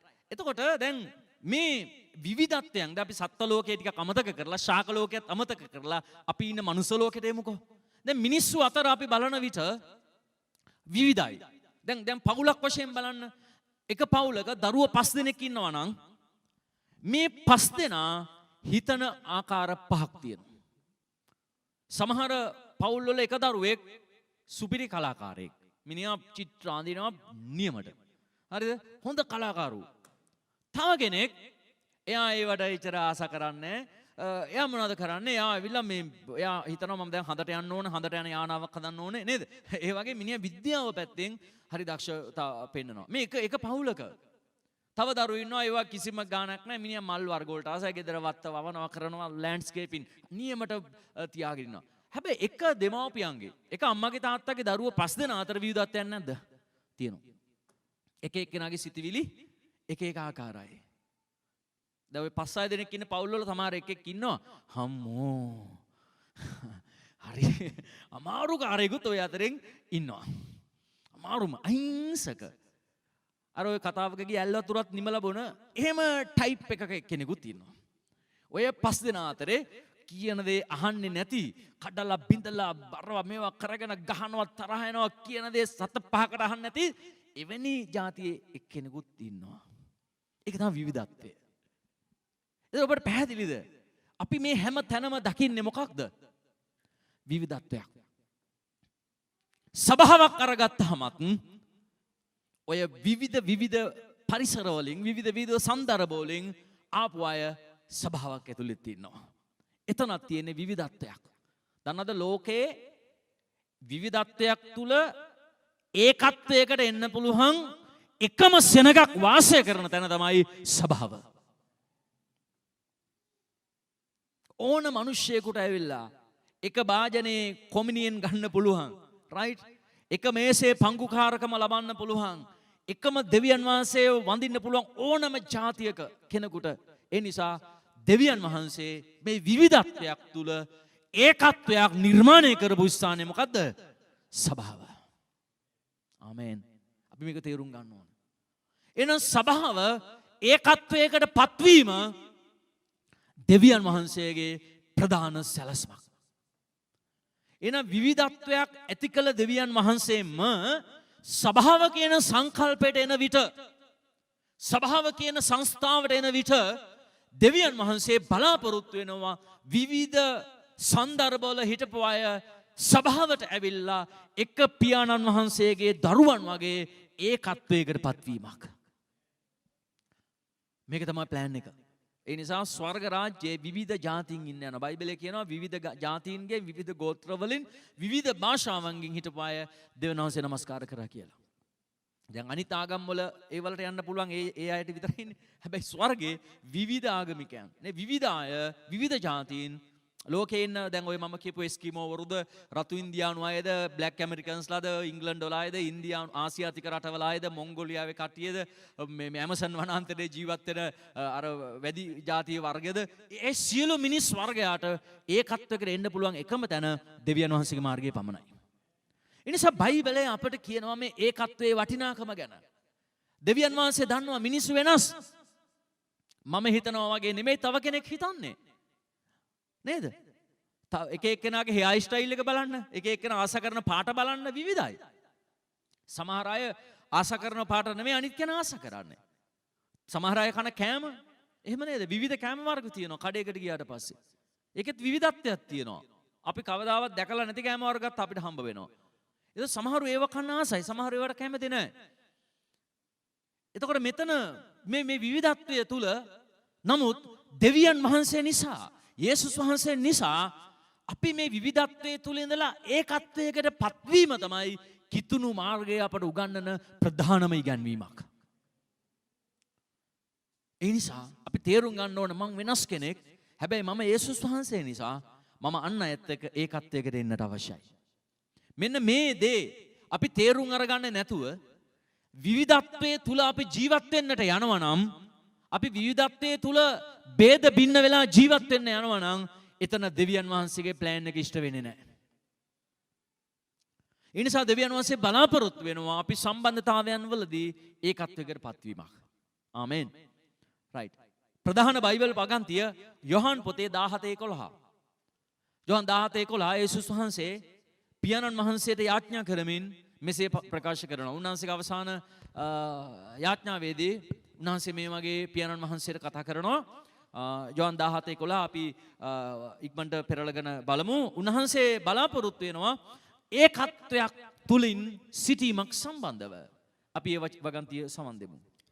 යොහන් 17:11. මම ලෝකේහි තවත් නොසිටිමි. ඔහු ලෝකේ සිටිති. මමද ඔබ ළඟට එමි. ශුද්ධ වූ පියාණනි, අප ඒකත්වයක්ව සිටිනාක් මෙන්ම ඔවුන්ද ඒකත්වයක් වන පිණිස ඔබ මට දුන් ඔවුන් ඔබගේ නාමයෙන් ආරක්ෂා කළ මැනව. අපි මෙතන දකිනවා ප්‍රධාන දෙයක්. ඒ මොකක්ද? යේසුස් වහන්සේ පියාණන් වහන්සේ නැත්තම් අපි සමස්තයක් වශයෙන් ගත්තොත් ත්‍රිත්වය. මොකද්ද? ත්‍රිත්වය. මොකද්ද ත්‍රිත්වය කියන්නේ? පිය වූ දෙවියන් වහන්සේ, පුත්‍රෝ දෙවියන් වහන්සේ, ශුද්ධාත්ම දෙවියන් වහන්සේ. එතන මේ හරහා මේ දේවත්වය අපි මේකට එක වචනයක් කිව්ව දේවත්වය ඒකත්වයක් තුල සිටිනවා. එතකොට ත්‍රිත්වය තුල දැන් මම මේක කතා කරන්න සුදුසු කෙනෙක් නෙවෙයි. නමුත් මේ ඔබට අවබෝධ කරලා දෙන පිණිස මම සමහර මේ ගැන කතා කරන්නට යනවා. දැන් ත්‍රිත්වය තුල ඒකත්වයක් තියෙනවා. එතකොට පියාණන් වහන්සේ හා පුත්‍රයාණන් වහන්සේ අතර කිසිම ප්‍රශ්නයක් නැහැ. එතකොට දැන් අපි දන්නවා යේසුස් වහන්සේ පොළවට ඇවිල්ලා ස්වර්ගයත් එක්ක සම්බන්ධ වන විට නැත්නම් පියාණන් වහන්සේට යාඥා කරන විට පියාණන් වහන්සේගේ කැමැත්තම පුත්‍රයාණන් තුල ඉටු වුණා. යේසුස් වහන්සේගේ දේශනාවල් වල උන්වහන්සේ කියන්නේ මොකක්ද? මම ආවේ මගේ කැමැත්ත කරන්න පිණිස නෙවෙයි පියාණන්ගේ කැමැත්ත කරන පිණිස. ඔබ දකිනවා උන්වහන්සේ කුරුසෙට යන වෙලාවේ විශේෂ යාඥාවක් කරනවා. පියාණනි මේ කුසලාන මට දරන්න බෑ. අන්න ඒකත්වයේ බිඳ වැටෙන ස්ථානයකට වගේ ආවා. බිඳ වැටුන්නේ නැහැ. ඒ කියන්නේ දැන් මේ විවිධත්වය, ඒ කියන්නේ මිනිසෙක් වූ යේසුස් වහන්සේට මිනිසෙක් හැටියට ඒ ශාරීරික වද වේදනාව දරා ගන්නට බෑ. නිකන් නෙමෙයිනේ මෙච්චර ලොකු ඇන ගහලා කුරුස් එක හෙල්ලන්න යනවනේ. මිනිසෙක් හැටියට ඒක කොහොමද දරා ගන්නෙ? ඉතින් ඒ වෙලාවේ උන්වහන්සේ මනුෂ්‍යාකාරයෙන් ඉද්දී උන්වහන්සේ ආඥාවක් කරනවා පියාණනි මේක අමාරු වැඩක්. දැන් මේ වගේ තැන තමයි ඒකත්වයක් පවත්වා ගන්න යාමට නොහැකි ස්ථාන. දැන් අපි දැන් මම තව ඔබට ටිකක් ඉදිරියේදී දේවල් විස්තර කරන්නට යනවා. අපි සම්බන්ධතාවයන් තුලදී ඒකත්වය පවත්වා ගන්න යාමට නොහැකි ස්ථාන ඕන තරම් අපිට හමු වෙනවා. හමු වෙනවද නැද්ද? හමු වෙනවා. ඔබගේ සම්බන්ධතාවයන් වල. හැබැයි අපිට තිබෙන එකම ආදර්ශය යේසුස් වහන්සේ. වෙන කවුරුත් නෙමෙයි. දැන් සම්බන්ධතාවයන්ට ඒකත්වයේ පවත්වාගෙන යන්නට බැරි අමාරු තැනකට උන්වහන්සේ පත් වෙනවා මේ කුරුසෙට යන මොහොත. මේක බෑ පියාණනි. නමුත් පියාණන් වහන්සේ පුත්‍රයාව එව්වේ ඒ වැඩේ පිණිස. ඒකට එකඟතාවයෙන් තමයි උන්වහන්සේ ආවේ. උන්වහන්සේ ලෝකෙට එන්න ප්‍රථමයෙන් දන්නවා මේක වෙන්න යනවා. හැබැයි මේ මොහොත අමාරු එකක්. ඒකත්වෙන් ඉන්න බෑ දැන්. මේ මොහොත. හැබැයි අපි දකිනවා යේසුස් වහන්සේගේ ආඥාවේ මොනවද කියන්නේ? පියාණනි මගේ කැමැත්ත නෙවෙයි ඔබේ කැමැත්ත ලෙස වේවා. ඒකත්වයක් තුල ඉන්න නිසා ඕනෑම දෙයකට පරිත්‍යාගශීලී කැපකිරීමක් කරන්න සූදානම්. මෙන්න මෙහෙම දෙයක් තමයි ඒකත්වය කියලා කියන්නේ. දැන් අපි අපේ සම්බන්ධතාවයන් වලදී අපිට තියෙන ප්‍රධාන සම්බන්ධතාවයක් තමයි දෙවියන් වහන්සේත් එක්ක තියෙන සම්බන්ධතාවය. එහෙම නේද? දැන් ඔබේ ජීවිතේ වැදගත්ම සම්බන්ධතාවය මොකද්ද? ඒලා කියන්න බෑ. එහෙමද? හලෝ අහගෙන දින්නේ. මම ඇහුවේ ඔබේ ජීවිතයේ තියෙන වැදගත්ම සම්බන්ධතාවය මොකද්ද? දැන් ඕක ඇහෙද්දිම එතෙන්ට ගේනවා උත්තරේ. අගට ගේනවා. ටක් ගාලා එළියට දානවා දෙවියන් වහන්සේත් එක්ක කියලා. ඕක හදවතට එකඟවමද කීවේ? මං අහන්නේ නැවතත් ඔබේ ජීවිතයේ තියෙන වැදගත්ම සම්බන්ධතාවය මොකක්ද? ගෑනු ළමයි කියන්න පුළුවන් ඒක ඉතින් හිතේ තියෙනවා තාම අම්මටවත් කිව්වේ නැහැ කියලා. කොල්ලොත් කියන්න පුළුවන් මගේ ජීවිතයේ වැදගත්ම සම්බන්ධතාවය ඉතින් මාර try එකක් දෙන්න තව මෙයා හා කිව්වේ නැහැ. එහෙමද? අනේකයි ප්‍රශ්නේ. ඔබේ ජීවිතයේ වැදගත්ම සම්බන්ධතාවය මොකක්ද? දෙවියන් වහන්සේත් එක්ක තියෙන සම්බන්ධතාවය. එහෙමද? මම සුසාන භූමියකටද මේ ඇවිල්ලා ඉන්නේ? එහෙම නැත්නම් ප්ලාස්ටික් කර්මාන්ත ශාලාවකටද? අර ඩමි හදන්නේ? මම ආපහු අහන්න ප්‍රශ්නයක්. මේකට එකඟ නම් ඔබ ආමෙන් කියන්නට ඕනේ. රයිට්? ඔබේ ජීවිතයේ තිබෙන වැදගත්ම සම්බන්ධතාවය දෙවියන් වහන්සේද? පොඩ්ඩක් කතා කරමු නේද? එතකොට පොඩ්ඩක් අර ලේ ටිකක් රත් වෙනකොට මේ දේශනාව හොඳට ඇතුළට යනවා. නැත්තම් නිකන් ප්‍රීස් කරපු අය වගේ ඉන්න එපා මෙහෙම. හරිද? දැන් අපි දකිනවා ත්‍රිත්වයේ තුල ඒකත්වයක් තිබෙනවා. එතකොට පියාණන් වහන්සේ අභිභව පුත්‍රයාණන් වහන්සේ යන්නේ නේ. පුත්‍රයන් වහන්සේ අභිභව ශුද්ධාත්මයන් වහන්සේ යන්නේ නේ. එතකොට ශුද්ධාත්මයන් වහන්සේ හා පුත්‍රයාණන් වහන්සේ අභිභව පියාණන් වහන්සේ ක්‍රියාත්මක වෙන්නේ නේ. මේක එකක්. ඒකයි අපි දකින්නේ දේවත්වයේ එකක් හැටියට. එහෙම නැත්නම් කවුරු හරි ඇවිල්ලා කියන්න පුළුවන් මේ දෙවියන් වහන්සේ මොනවද කිව්වේ? එහෙමද? මේ යේසුස් වහන්සේ එහෙම කිව්වේ නෑනේ. යේසුස් වහන්සේ වෙන කතාවක්. ඒක ත්‍රිත්වයේ වෙනස් විදියකට මිනිස්සුත් එක්ක ගනුදෙනු කරන්න ගත්තා නම් ත්‍රිත්වය මම මේක කතා කරන්න සුදුසු නෑ. මම නිකම්ම කියන්නේ රයිට් ඔබේ දැනගැනීම උදෙසා රයිට් මේ ත්‍රිත්වය ඇතුලේ ලොකු පැටලවිල්ලක් වෙනවා. ඒ පියාණන් වහන්සේ එකක් කියනවා, පුත්‍රයන් වහන්සේ තව එකක් කියනවා. දැන් මිනිස්සු කතා වෙන මේ මචං අපි දැන් කවුරු කියන දේ අහන්න ඕනේ. දැන් එහෙම එකක් වෙනවද අපිට අපේ ආත්මික ජීවිතේට? මොකද මුත් කියන්නේ නෑනේ. මට ගෙවල් වලින් මිනිස්සුන්ගෙන් අහන්න බෑ. මම මෙතනින් නෑකින් අහන්නේ. රයිට්? දැන් අපිට එහෙම දෙයක් වෙනවද පැටලවිල්ලක්? නෑ. ඇයි අපිට පැටලෙන්නේ නැත්තේ? ඒකත්වයක් තියෙන නිසා අපි පියාණන්ගේ පුත්‍රයන්ගේ ශුද්ධාත්මයන් වහන්සේගේ මේ හඬවල් තුනම අපි ඇහුවත් අපි ඒක පණිවිඩයක් තමයි අහන්න යන්නේ. ආමෙන්. දැන් සමහර තැන්වල ශුද්ධාත්මයන් වහන්සේ මෙලෙස කතා කරමින් ප්‍රකාශ කරා කියලා බයිබලයේ තියෙනවා. සමහර තැන්වල යේසුස් වහන්සේ කතා කරමින් මෙසේ පැවසූසේක කියලා තියෙනවා. තව තැන්වල දෙවියන් වහන්සේ මෙසේ පැවසූසේක කියලා තියෙනවා. එතකොට මේ එකක්වත් එකිනෙකා වෙනස් වෙනවද? එකිනෙකා පරයා යනවද? එකිනෙකාව හෙලා දැකලා නැගිටිනවද? නිකන් යේසුස් වහන්සේ ඇවිල්ලා කිව්වද අලුත් ගිස්මේ පියාණන් වහන්සේ වැඩක් නැහැ. ඕයි මම තමයි මිනිහා කියලා කිව්වද? නැහැ. යේසුස් වහන්සේ පියාණන් වහන්සේ පැත්තකට දාලා තමන් කැපි බෙන්න උත්සාහ කරාද? නැහැ. උන්වහන්සේ නිතරම කිව්වේ මම ආවේ පියාණන්ගේ කැමැත්ත කරන්න. හැබැයි අද සමාජයේ අරගත්තාම අනිත් මිනිහව කොච්චර කපලා දානවද? අපි දකින්නේ සමාජයේ ඒකත්වයක්. අපි දකින්නේ කපා දැමීමක්. අපි දකින්නේ විනාශ කිරීමක්. හැබැයි අපි ත්‍රිත්වයේ අපිට හොඳ උදාහරණයක් මේ ත්‍රිත්වය ඒකත්වයක් තුල වාසය කරනවා. එහෙනම් අපි තුන් දෙනෙක්ව දකින්නේ අපි දකින්නේ එකම දෙවියන් වහන්සේ හැටියටයි. මේ ත්‍රිත්වයේ ගැඹුර ගැන කතා කරන්න මට දන්නේ නැහැ. නමුත් යම් ඒකත්වයේ ගැන තමයි ඔබ සම්මන් කතා කරගෙන ඉන්නේ.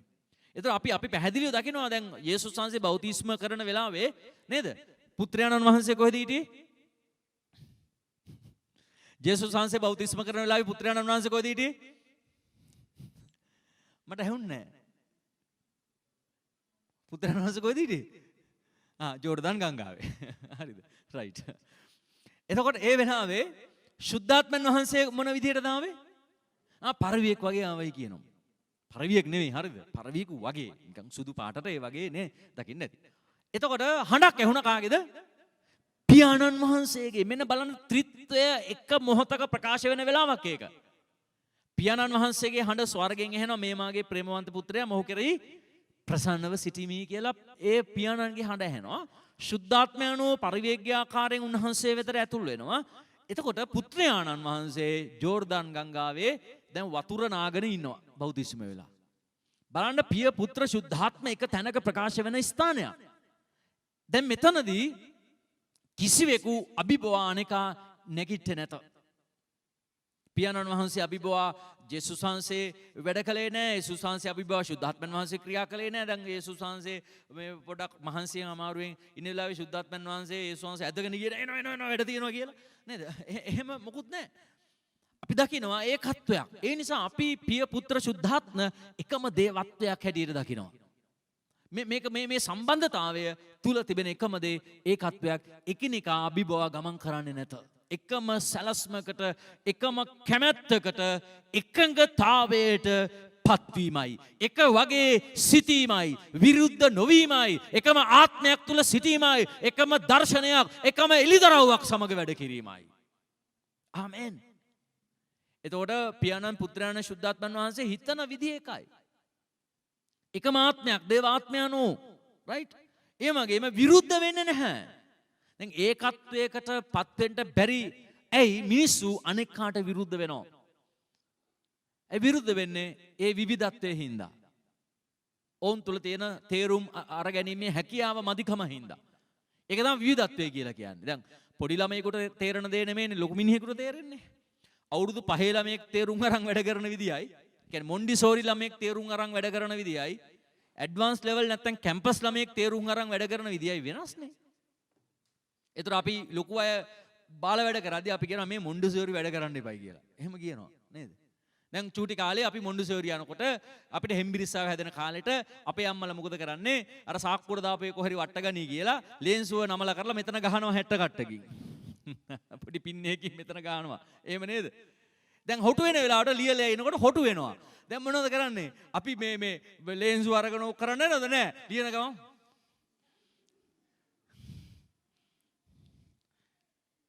දැන් ඔය ඊයා කිව්වට ඒ කාලේ කවුරු හරි ඔක වීඩියෝ කරලා තිබ්බනම් අපිට පෙන්වන්න තිබ්බා. මට මතකයි අපේ පන්තියේ කොල්ලෙක් හිටියා මිනිහට හැමදාම හොට්ටා කියලා කියන්නේ. ඉතින් ලේන්සුව ගහගෙන එනවා. හැබැයි මූ මෙහෙම කර තමයි ඉන්නේ. මම හිතන්නේ චීස් කියලා හිතනවා දන්නෙත් නැහැ. දිය කරපු චීස් එකක් එනවා කියලා. ඒක කාලම මිනිහට රසයි වගේ. දැන් අපි කියනවා මොන්ඩිසෝරි වැඩ කරන්න එපයි කියලා. ඇයි? මේ වයස අනුව තේරුම් අරගැනීමේ හැකියාව අඩුයි. දැන් වර්තමාන සමාජයේත් මේ තේරුම් අරගැනීමේ හැකියාව නැති නිසා මිනිස්සු අනිත් කෙනාට විරුද්ධ වෙනවා. විරුද්ධවාදීකම එනවා මිනිස්සුන්ගේ ඇතුළේ ඉඳලා එළියට. ඒකට හේතුව ඒකත්වයකට පත් වෙන්නට මානසික තත්ත්වයක් නැතිවීම. ඒ නිසා විවිධත්වයට ගරු කරන්න ඕන. ඒක ඇත්ත. අර නගර සභාවේ නේද කුරුණෑගල නගර සභාවේ මොකද්ද මේ තීම් එක? ඒකේ අර ලෝගෝ එකේ මොකද්ද ගහලා තියෙන? අර අලියෙක් මෙහෙම කරන් ඉන්නේ. ඒකේ රවුමට මොකද්ද ගහලා තින්නේ? විවිධ සිත, විවිධ මත, එකම සිත. පොඩි වැරදිලක් මට ඉස්සලා කියුනේ. විවිධ මත, එකම සිත බලන්න කුරුණෑගල නගර සභාවේ මේ ලෝගෝ එකේ වටේට මොනවද ගහලා තින්නේ කියලා. විවිධ මත තිබ්බත් එකම හිතක්. ඉතින් මේක සාමාන්‍යයෙන් මේ බයිබලයට සමාන යන වගන්තියක් මේක. මම දන්නේ ඕක දාපු කෙනා ක්‍රිස්තියානි කෙනෙක්ද කියලා. ඕක හදපු එක්කෙනා. රයිට්? ඒකත්වයක් ගැන කතා කරන්නේ. ඒ කාලේ හිටපු සමහර නගරාධිපතිවරු දෙවියන් වහන්සේගේ මිනිස්සු. ඒගොල්ලෝ හැදුවත් දන්නේ නැහැ මං හිතන්නේ. කොමාරි මේ ඒකත්වයක් ගැන විවිධ මතක් එකම සිතක්. දැන් නගර සභාවක් වුණාම විවිධ අපි දන්නවා මේ දවස්වල ටීවී වල ගහ ගන්නවා മന്ത്രിවරු එමෙති මේ කට්ටිය නේද? පොළු වලින් ඒව මේ විසි කර ගහ ගන්නවා පුටු ඔලුව උඩින් යවනවා සමහරුන්ගේ. නමුත් විවිධ මත තියෙන්න පුළුවන් එකම හිතක් ආවොත් තමයි මේ සභාව ඉස්සරහට ගෙනියන්න පුළුවන්. නැත්තම් මුකුත් සභා සම්මත කරගන්නත් බෑනේ. ඒ නිසා ඒ වගේ විවිධ මත, ඒ කියන්නේ විවිධත්වයක් මිනිස්සු තුල තියෙන්න ඕනේ. කිසි ප්‍රශ්නයක් නැහැ. හැබැයි ඒකත්වයකට එන්න අවශ්‍යයි. ආමෙන්. එතන තමයි සාර්ථකත්වයේ තියෙන්නේ. දැන් ඒකත්වයකට එන්න බැරියයි. ඒ තමයි මේ විරුද්ධවාදී වීම. එකම ආත්මික නොසිටීම, එකම දර්ශනයක් තුල නොසිටීම. රයිට්? එකම එලිදරව්වක් ලබා නොගැනීම. දැන් ගණිත පැත්ත තමයි එක වගේ හිතන්නට ඕනේ. එකම දර්ශනයකට වැඩ කරන්නට ඕනේ. එකම එලිදරව්වක් ලබන්නට ඕනේ. විරුද්ධ වෙන්නට බෑ. එකම ආත්මයක් තුල තියෙන්නට ඕනේ. කොන්දේසි විරහිත එකඟතාවයන් වලට ඇතුල් වෙන්නට ඕනේ. කොන්දේසි දාන්න බෑ. මේක කළොත් මේක කරනවා. අරක කරොත් ඒක කරනවා. ඒක බෑ. ඒක ඒකත්වය නෙවෙයි. ඒක දෙවියන් වහන්සේ බලාපොරොත්තු වෙන තලය නෙවෙයි. දැන් අපි දකිනවා LTT එක සහ රජය ගොඩක් ගිවිසුම් ගැහුවා. සටන් විරාම ආවා. එහෙනම් අපි මේක නවත්තනවා අපිට මෙහෙම කරන්න ඕනි කියලා කිව්වා. නමුත් ඒව කඩාකප්පල් වුණා. අන්තිමට ඒක පාර්ශවයක් විනාශ වෙනකම් පහරක් වැදුනා. ඉතින් ඒ නිසා අපි දෙවියන් වහන්සේ කරේ ඇදහිල්ලට එන විට අපේ සම්බන්ධතාවයන් වලදී දෙවියන් වහන්සේ බලාපොරොත්තු වෙනවා ඒකත් එක්ක සිටීම. ඉතින් මම ඔබට මූලික කාරණාවක් හැටියට දැන් අපි ඒකත්වයක් වෙතට අපි ඇතුල් වෙන විට අපට තියෙනවා සම්බන්ධතාවයන් දෙකක්. ඒක මම කෙටියෙන් ඔබට කතා කරොත් සිරස් සම්බන්ධතාවය සහ තිරස් සම්බන්ධතාවය. මොකද්ද? සිරස් සම්බන්ධතාවය සහ තිරස් සම්බන්ධතාවය.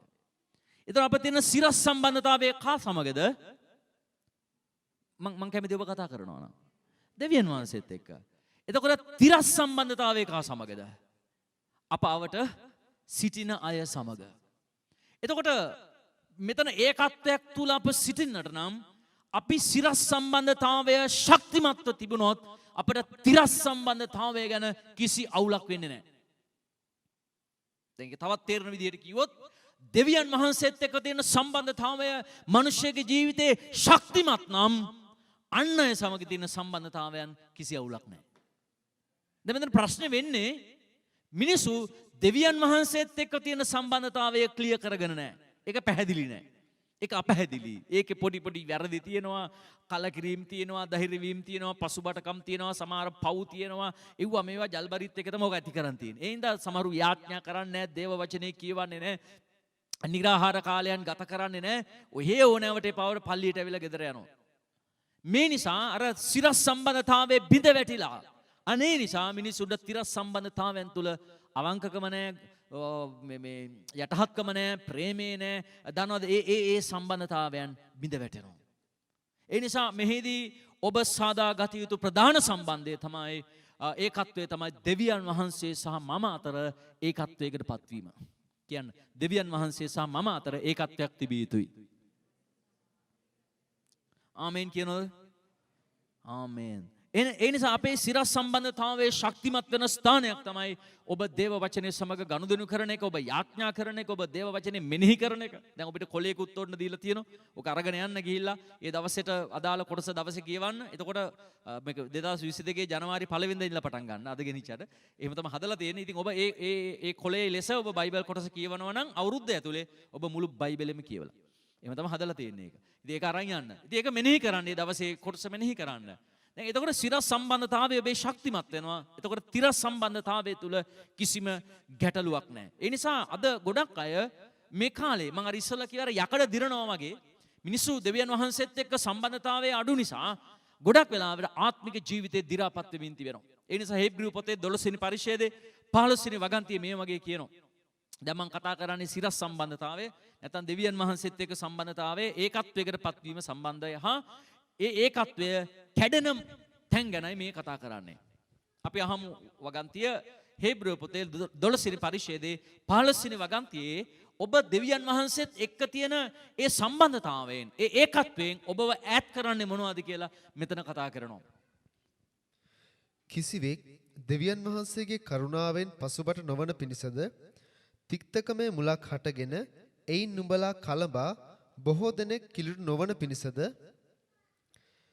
වෛශ්‍යාකම් කරන්නෙක්වත් කෑම ටිකකට තමාගේ කුළුදුල්කම වික්කා වූ ඒ සවුමෙන් දේව අභක්තිකයෙක්වත් නොසිටින පිණිසද බලා ගන්න. මෙතන කියනවා කිසිවෙක් දෙවියන් වහන්සේගේ කරුණාවෙන් පසුබට නොවන පිණිස තිත්තකමේ මුලක් හටගෙන දෙවියන් වහන්සේව අතහැරලා යන්න එපා. එතන උදාහරණ ගන්නවා වෛශ්‍යකම් කරන්නෙක්වත් කෑම ටිකකට අර කුළුදුල්කම පාවලා දුන්නා වූ ඒ සවුමෙන් කෙනෙක්වත් නුඹලා වෙන්න එපා. මම ඔබට කිව්වේ ඒකයි අර මේ අද දවසේ ආරම්භයේම මිනිස්සු ඇදහිල්ල කියන එක දේවල් වලට පාවලා දෙනවා. සල්ලි හම්බෙනකොට දෙවියන් වහන්සේව අමතක වෙනවා. ඊයේ දවසේත් එක කාන්තාවක් ඇවිල්ලා කියනවා පාස්ටර් මගේ මහත්තයාට මොකුත් තිබුණේ නැහැ. මම ටිකක් මේ ඇක්ටිව් කෙනෙක්. මම ලෝන් අරගෙන මම මගේ හිතවතුන්ගේ මුදල් අරගෙන මගේ මහත්තයාට හොඳට සැලකුවා. එයාට ගෑරේජ් දාලා දුන්නා. මේව කරා ඒව කරා. ඊට පස්සේ එයා දියුණු කරගත්තා. දැන් එයා ලොකු ව්‍යාපාරිකයෙක්. දැන් එයාට ගොඩක් වාහන තියෙනවා. එයාට සේවකයෝ වැඩ කරනවා. හැබැයි එයාට මුකුත් තිබුණේ නැහැ. මම මේ ඔක්කොම එයාට හදලා දුන්නා. දැන් අද වෙද්දි එයා මට කියනවා ඔයා මට එපා කියලා. දැන් ඩිවෝස් නඩු දාලාලු තියෙන්නේ. ඉතින් මේ කාන්තාව කියනවා මුකුත් නැතුව තිබිදි මං එයාව මේ තැනට ගෙනාවා. එයාට සල්ලි හම්බෙනකොට එයාගේ මනස වෙනස් වුණා කියලා. ඉතින් මිනිස්සුට ඒ වගේ සිදු වෙනවා. දේවල් ලැබෙද්දී ආශිර්වාද ලැබෙද්දී මිනිස්සු දෙවියන් වහන්සේත් එක්ක තියෙන ඒකත්වයෙන් පැත්තකට යනවා. දැන් ගැටලුවක් නැහැ, ප්‍රශ්නයක් නැහැ, හැම දෙයක්ම තියෙනවා. දැන් පාස්ටර්ස්ලා කියනවා අහන්න ඕනේ නැහැ. අර ඒ කාලේ තමයි අහන්න ඕනේ කියන ඔක්කොම දැන් ඉතින් කියන දේවල් අහන්න අපි අහන්නේ අපට ඕන විදිහට අපි ජීවත් වෙන්න කියන තැනකට මිනිස්සු තල්ලු වෙනවා. ඉතින් මේ ඒකත්වයේ බිඳ වැටීම හරි භයානකයි. ඒ නිසා ඔබ තිත්තකමේ මුලක් මොකක් හරි තිත්තකමක් ඇති කරන් දෙවියන් වහන්සේත් එක්ක. මම මේ කතා කරන්නේ මිනිස්සු සමග නෙවෙයි. මම මගේ අංක 1 තමයි මේ දෙවියන් වහන්සේත් එක්ක තියෙන සම්බන්ධතාවය බිඳ වැටලා තියෙනවා. ඉතින් ඔබ අන්න එතනින් අහක් වෙලා යන්නට එපා. ඒ ඒකත්වයේ තුල රැඳී සිටින්න. ඒ වගේම 10:38 කියනවා. හිබ්‍රුව පොතේම 10:38 කියනවා ඔබ සම්බන්ධතාවය තුළ ජීවත් වෙන්නට ඕන. ඔබේ ජීවිතයේ විවිධ අවස්ථාවන් වලදී ඔබගේ යැපීම දෙවියන් වහන්සේ කරගන්නට ඕනේ. ලෝකයේ දෙස නොබලා ඔබ උන්වහන්සේත් එක්ක ඒකත්වයක් තුල ඉන්නවා නම් උන්වහන්සේ කියන දේට ඔබ යටහත් වෙනවා නම් ඒකට කොඳුරන්නේ නැතුව මුමුණන්නේ නැතුව බයිබලයේ ඔහම තිබ්බට මට කරන්න බෑ හලෝ කියන්නේ නැතුව දේව වචනේ තිබෙන දේ පමණක්ම ඔබ කරමින් ජීවත් වෙනවා නම් ඔබ ඒකත්වයේ තුල ජීවත් වෙන්නට යනවා. කී දෙනෙක් ආමෙන් කියනවාද? ඒක යේසුස් වහන්සේගේ මේක මට දරන්න බෑ. මේ කුසලාන මට දරන්න බෑ. මේ වේදනාව මට දරන්න බෑ. නමුත් ඔබේ කැමැත්ත වේවා. බැරි වෙලාවේ කීකරු වෙන එකටයි කීකරුකම කියලා කියන්නේ. පුළුවන් කොට ඔක්කොම මිනිස්සු කීකරුයි.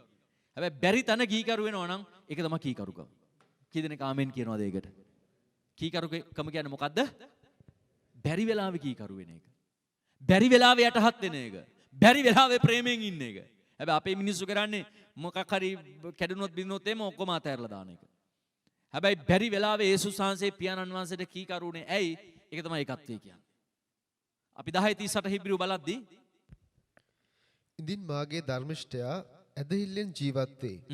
නමුත් ඔහු පසුබට වන්නේ නම් මාගේ ආත්මය ඔහු කෙරෙහි ප්‍රසන්න නැත. දැන් දෙවියන් වහන්සේ සහ මිනිස්යා අතර ඒකත්වයේ බිඳ වැටෙන තව ස්ථානයක් තමයි මොකද්ද? පසුබටකම. මොකද්ද හැමෝම කියන්නේ? මොකද්ද? පසුබටකම. මේ උදෑසන ඔබ කී දෙනේ පසුබට මට්ටමේ ඉන්නවද? විවිධ හේතු මත. ඊයේ තව කෙනෙක් හම්බෙන්න එලා මට කියනවා මට දැන් යාඥා කරන්න හිතෙන්නෙත් නෑ පාස්ටර්. මම කිව්වා ඇයි? අනේ මන්දා මොනවා වෙලාද දන්නේ නෑ. මං කිව්වා කට්ටක්වත් ගහගත්තද කියලා. මනස සම්පූර්ණ වෙනස් වෙලා. මං කිව්වා ඇයි මේ පසුබට වෙලා ඉන්නේ? මම මුල මතක් කළා. මං කිව්වට මතකද 2008 අවුරුද්දේ මේ කුරුණෑගල නගර සභාවේ පැවැත් වූ රැසීමේදී ඔයා තුල නේද ලොකු හාස්කමක් උනේ කියලා. අඬන්න ගත්තා. කඳුළු ආවා. ඔව් පාස්ටර්. මං කිව්වා ඒ තනින් දෙවියන් වහන්සේව මිදුවා නේද? මතකද ඔයාට? ඔව්. මං කිව්වා ඇයි පසුබට උනේ? බිම බලාගෙන හිටියා. දෙවියන් වහන්සේ අවුරුදු ගානකට ඉස්සලා කරපු දේවල් ඔක්කොම අමතක කරලා. දැන් මට ඇවිල්ලා කියනවා මට යාඥා කරන්නත් හිතෙන්නේ නැහැ පාස්ටර්. අනේ මන්ද මට හැම දෙයක්ම එපා වෙලා. මම මුලට ගෙනාවා. ඊට පස්සේ යාඥා කරද්දී අන්‍ය භාෂාවත් කතා කරලා යාඥා කරලා තමයි ගියේ. කොච්චර මිනිස්සු පසුබටකමට ඇලුම් වෙලාද? දෙවියන් වහන්සේත් එක්ක තියෙන ඒකත්වයෙන් කොච්චර පැත්තකට ගිහිල්ලාද? ඒ නිසා ඔබ උන්වහන්සේත් එක්ක ඔබේ ඒකත්වය ඉස්සලම හදා ගන්න ඕනේ. ඒක තමයි අංක 1.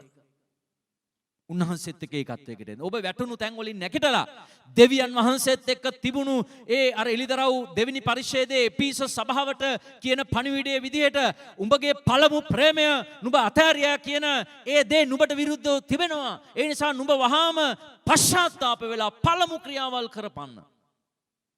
ඒ කියන්නේ වාගේ ඇදහිල්ලේ ඒ මුල් ස්වභාවයට එන්න. ඒක තමයි උන්වහන්සේත් එක්ක ඒකත්වයක් ඇති වෙන ස්ථානය. දැන් ඔබ එතනින් කොච්චර දුර ගිහිල්ලාද?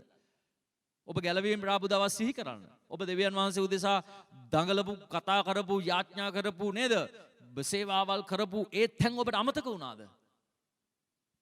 ඔබ निराහාර කරමින් අභිමුඛයේ දන ගහලා ස්වාමීන් වහන්සේත් එක්ක පැය ගණන් හිටපු කාලයන් ඔබට ගිලිහි ගිහිල්ලා. ඔබ අද පසුබට වෙලා තැනකට. ඉතින් ඔබ උන්වහන්සේත් එක්ක ඒකත්වයක් තියනවද? නැහැ. ඒ නිසා අංක 1 ඔබ එතන හදාගන්න. අන් සියලු දේට වඩා අංක 1 එකයි. දෙවියන් වහන්සේත් එක්ක ඒකත්වයකට එන්න.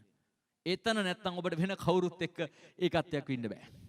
ඔබ මොන සම්බන්ධතා ඇති කරගත්තත් ටික දවසකින් මොකක් හරිලා තරහ වෙයි, ප්‍රශ්න ඇති වෙයි, කරදර වෙයි, බාධා වෙයි, එපා වෙයි, එක දේවල් වෙනවා. ඔබ දෙවියන් වහන්සේත් එක්ක හරි තැනක නැත්තම් ඔබට කවදාවත් මිනිස්සෙක් එක්ක ඒකත්වකින් වාසය කරන්න බෑ. ඒ නිසා අංක 1 දෙවියන් වහන්සේ සහ ඔබ අතර ඒකත්වයක් තියෙන්නට අවශ්‍යයි. ආමෙන්. රයිට්. මම ඉක්මනට යනවා ටික පොඩි වෙලාවක් තියෙන්නේ. දෙවෙනි කාරණාව තමයි ඔබ සහ අන් අය අර තිරස් සම්බන්ධතාවය. මම ඔබට සිරස් සම්බන්ධතාවය ගැන කතා කළා. අංක 2 තමයි තිරස් සම්බන්ධය. ඒ කියන්නේ ඔබ සහ අන් අය අතර තියෙන සම්බන්ධතාවයන් වලදී ඔබ ඒකත්වයේ පවත්වා ගන්නට අවශ්‍යයි. ඒකේ ප්‍රධාන දෙයක් ඔබේ පෞල් ජීවිතය. ඔබ විවාහ වෙලා ඉන්නවා නම් ඔබේ විවාහ ජීවිතය, ඔබේ පෞල් ජීවිතය. රයිට්. ඊට පස්සේ ඔබ සභාව තුල, ඒ වගේම සේවය තුලදී, ඒ වගේම ඔබ හවුල් ව්‍යාපාර වගේ දේවල් කරගෙන යනවා නම්, ඒ කියන්නේ ඔබ යම් එක්ක සම්බන්ධතාවයක් ඇති කරගෙන දේවල් කරගෙන යන විට අනිවාර්යෙන් ඒකත්වයක් අවශ්‍යයි. නමුත් ගොඩක් වෙලාවට විරුද්ධ භාවය ඇවිල්ලා, ඊර්ෂ්‍යාව ඇවිල්ලා, අනිත් කෙනාට හරියනවා නම් මෙයාට පොඩ්ඩක් අවුල් වගේ ඒ තත්වයන් ඇවිල්ලා මිනිස්සු ඒකත්වයෙන් ඈත් වෙලා යනවා. ඔබ තුළ විවිධත්වයක් තියෙන්න පුළුවන්. ඔබ අනිත් විවිධ විදිහට හිතන්න පුළුවන්. හැබැයි යේසුස් වහන්සේ තුළ ඔබ ඒකත්වයක් වෙ ඉන්නට අවශ්‍යයි. ආමෙන්. ඒ නිසා ගොඩක් වෙලාවට පෞල් ජීවිතය අපි පොඩි කාරණා බැලුවොත් එහෙම ස්වාමි පුරුෂයා සහ භාර්යාව ඔබ ඒකත්වයක් තුල නැත්නම් ඔබට පෞලක් හැටියට ඉස්සරහට යන්න බැරි වෙනවා. ඒකයි සමහර කතාවල් වලට පැරන්නන් උදාහරණ කිව්වේ එළ හරකයි මී හරකයි එක කරත්තෙට බඳින්න එපා කියලා. එහෙම තියෙනවා නේද? ඒතකොට කියනවා ගොනා ගොඩට මීමා මඩට කියලා අපේ පැරන්නන්ගේ කතාවක් තියෙනවා. එළ හරකයි මී හරකයි අර ඩබල් කරත්තේ තියෙන්නේ. බර කරත්තේ හරක් දෙන්නේ බඳින්නේ. ඒක එළහරකයි මීහරකයි ගැට ගහන්න එපාලු. මොකද මඩවලක් දැක්කම මීහරක ඕකට යන්න යනවා. එළහරක මඩ ගා ගන්න කැමති නැහැ. ඉතින් දෙන්න කරත්තර බැන්දොත් එකෙක් මේ පැත්තට අදිනවා, අනික මේ පැත්තට අදිනවා. කරත්ත එක තැන තියෙනවා. වැඩේ වෙන්නේ නැහැ. ඒ නිසා ඔබට නොගැලපෙන අංක එක තමයි ඔබට නොගැලපෙන විවාහයන් වලට යන්න එපා. ඒක තමයි ප්‍රධානම දේ.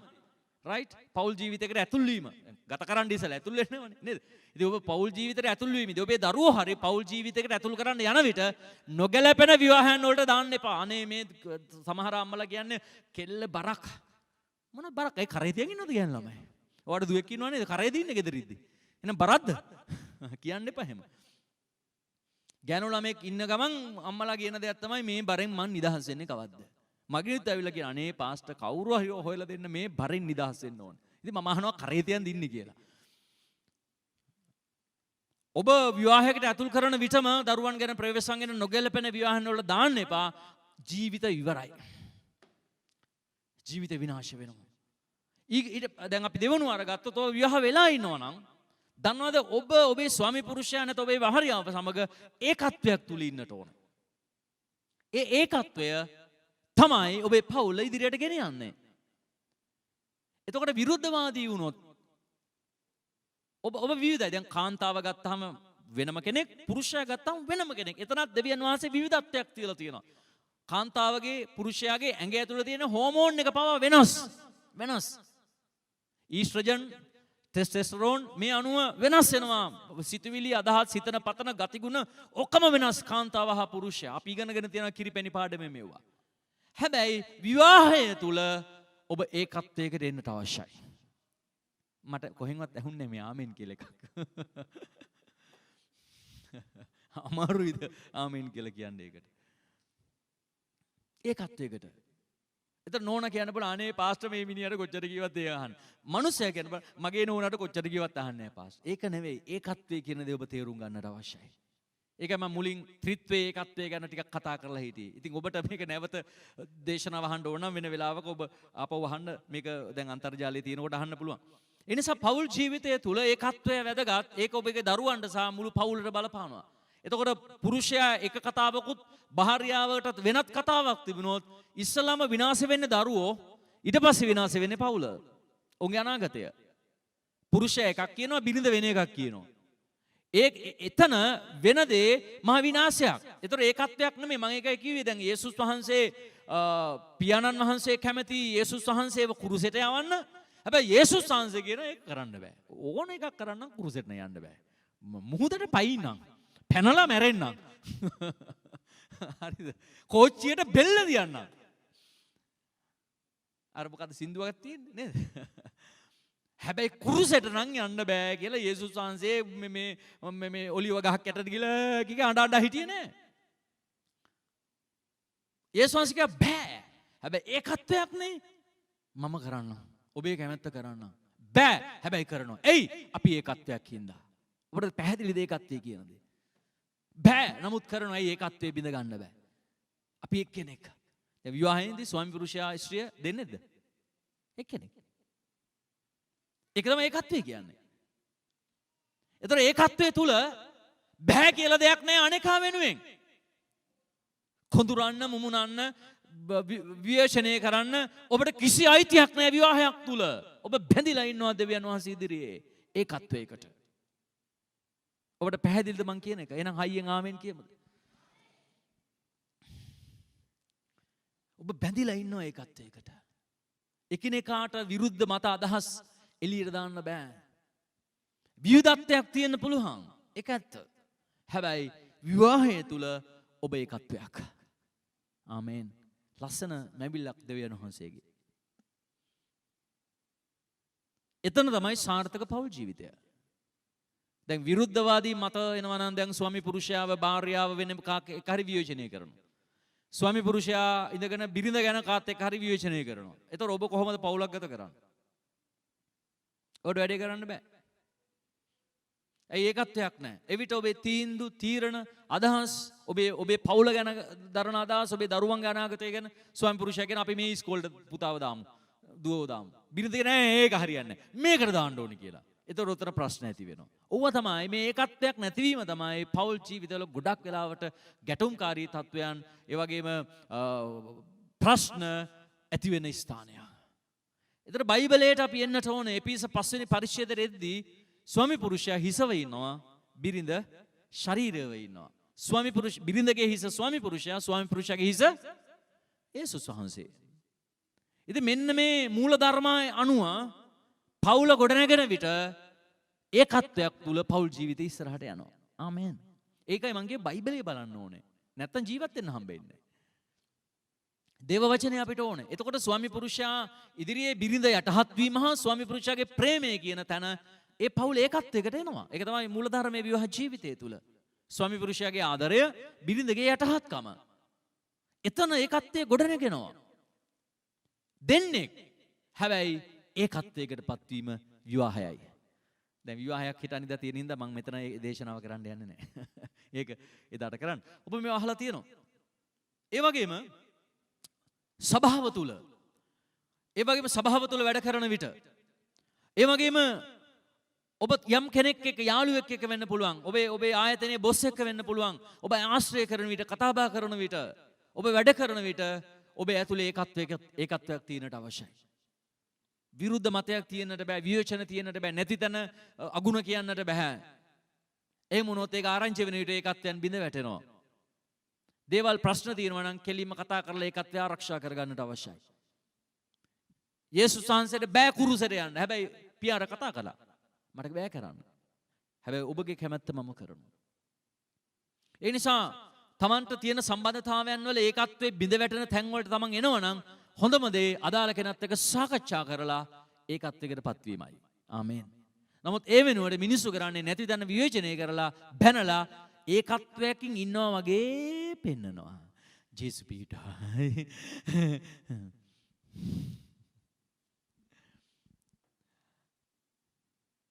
ඒක දෙවියන් වහන්සේගේ අභිමුඛයේ වැරදි දෙයක්. ඒතර ඒකත්වයක් තුල පවතින්න බැරි ගැටලුවක් ආවොත් කුමක්ද කළ යුත්තේ? දැන් මම ඔබට ඉගන්නවා. මොකක්ද කළ යුත්තේ? අදාළ අයත් එක්ක කතා කරන්න ඕනේ. යේසුස් වහන්සේ පියාණන් වහන්සේට යාඥා කළා. නැත්නම් ඔලිව් ගහක් යටට ගිහලා ඇඬුවේ නැහැ. මට යන්න බෑ කුරුසෙට මොන කරද නැද්ද?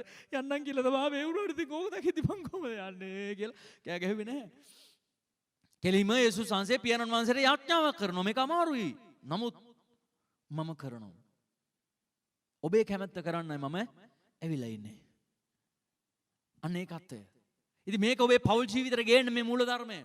මේක ගේන්න ඔබ මිතුරන් සමග ආශ්‍රය කරද්දී, මේක ගේන්න සභාවක් තුල ඔබ එකිනෙකා ආශ්‍රය කරද්දී, මේක ගේන්න සභාපාලකවරයා සහ ඔබ අතරට මේ ඒකත්වය මේක ගේන්න ඕනේ.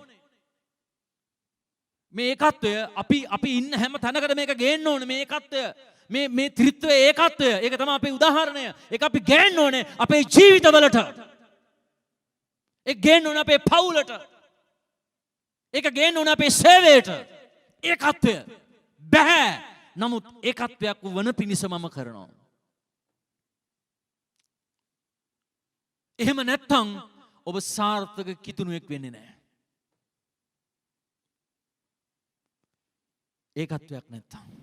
ඒ නිසා පෞල් ජීවිතයේ, සභාවේ සේවයේ, ඔබ වැඩ කරන ආයතනයේ, ඔබ යාළුවන් එක්ක ආශ්‍රය කරද්දී, සභාවේ ඇදිලියුතුන් එක්ක ආශ්‍රය කරද්දී ඔබ ඒකත්වයක් තුල ඉන්න. ඒ විදිහ විවේචන නැහැ, කේලම් නැහැ, විරුද්ධවාදී කතා බහ නැහැ, ඉදිරිවාදී සැලසුම් නැහැ, රහස් ගේම් නැහැ, වතුර යට ගින්දර නැහැ. ඒකත්වයක් තුල ගැටලු ඇති වෙද්දී කතා කරා විසඳගත්තා, ඒකත්වයකට ආවා. මේක අපේ ජීවිතවලට ගේන්න ඕනේ. මෙන්න මේ ෆෝමැට් එක මේක ගේන්න ඕනේ අපි වෙතට. එවිට තමයි අපි සඵලවත් දේව මනුෂ්‍ය වෙන්නේ. මගේ කාලේ ඉවරයි. ඉවරටම ඉවරයි. හැබැයි නතර කරන්න බෑ වගේ. ඒ නිසා ඔබ ඒකත්වයකට පත්වන පිණිස බයිබලයේ ලස්සන වචනයක් කියනවා. ඒකට කෙටියෙන් කියනවා රන් අන කියලා. ඒක කොච්චර වැදගත්ද? රත්තරන් අන කියලා තමයි බයිබලයේ තියෙන්නේ. අපි බලමු මතෙව් 7:12. ඒකත්වයක් වන පිණිස රත්තරන් වචනයක් දෙවියන් වහන්සේ අපට දීලා තියෙනවා. අපිට ඒකත්වයක්ව ඉන්න බැරි නම් මෙන්න මේක ක්‍රියාත්මක කරවන්න. රන් අන මතෙව් 7:12. එබැවින් මනුෂ්‍යයන් විසින් නුඹලාට යමක් කරනවාට නුඹලා කැමතිද? නුඹලාත් එසේම ඔවුන්ට කරන්න. ලස්සනයි නේද? ආපහු කියන්න. එබැවින් මනුෂ්‍යයන් විසින් නුඹලාට යමක් කරනවාට නුඹලා කැමතිද? නුඹලාත් එසේම ඔවුන්ට කරන්න. මේක තේරුම් කර දෙන පිණිස මම පොඩි උදාහරණයක් ගන්නම්. කී දෙනෙක් කැමතිද දෙමව්පියන්ගෙන්, ස්වාමි පුරුෂයාගෙන්, නැත්නම් භාර්යාවගෙන්, දරුවන්ගෙන් කගෙන් හරි ආදරය ලබන්න කී දෙනෙක් කැමතිද? කැමති නැහැ.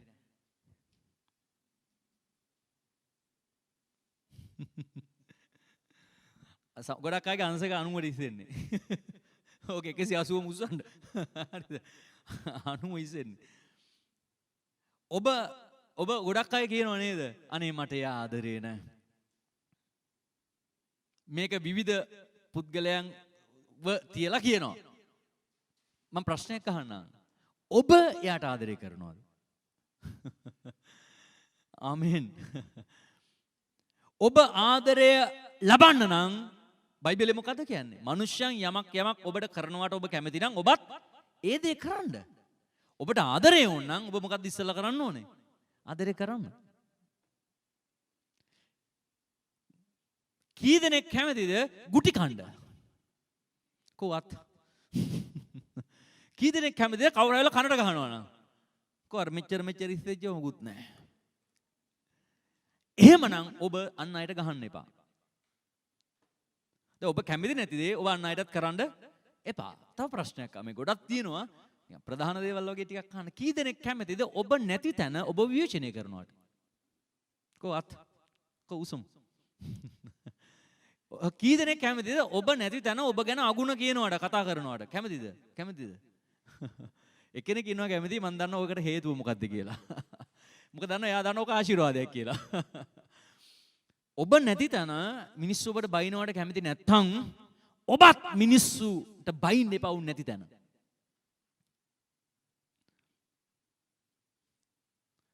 ඔබ ගැන බොරු කේලම් කියනවට ඔබ කැමතිද?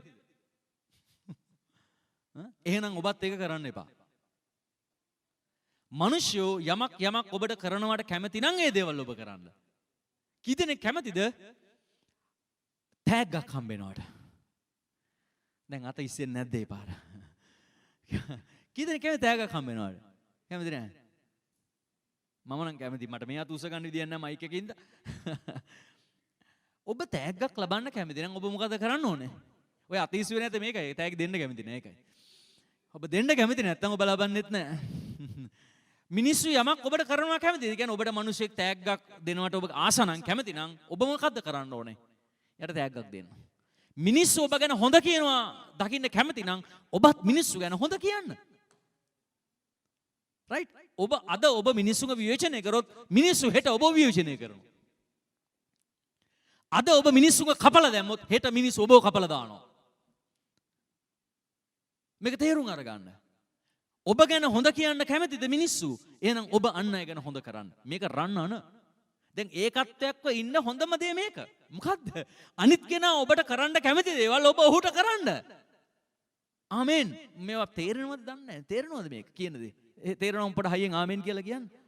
දැන් ඒකත්වයක් බිඳ වැටෙන්නේ මොන වෙලාවේද? ඒකත්වයක් කැඩෙන්නේ ඇයි? අනිත් කෙනා ඔබට නරක වැඩක් කළොත්නේ.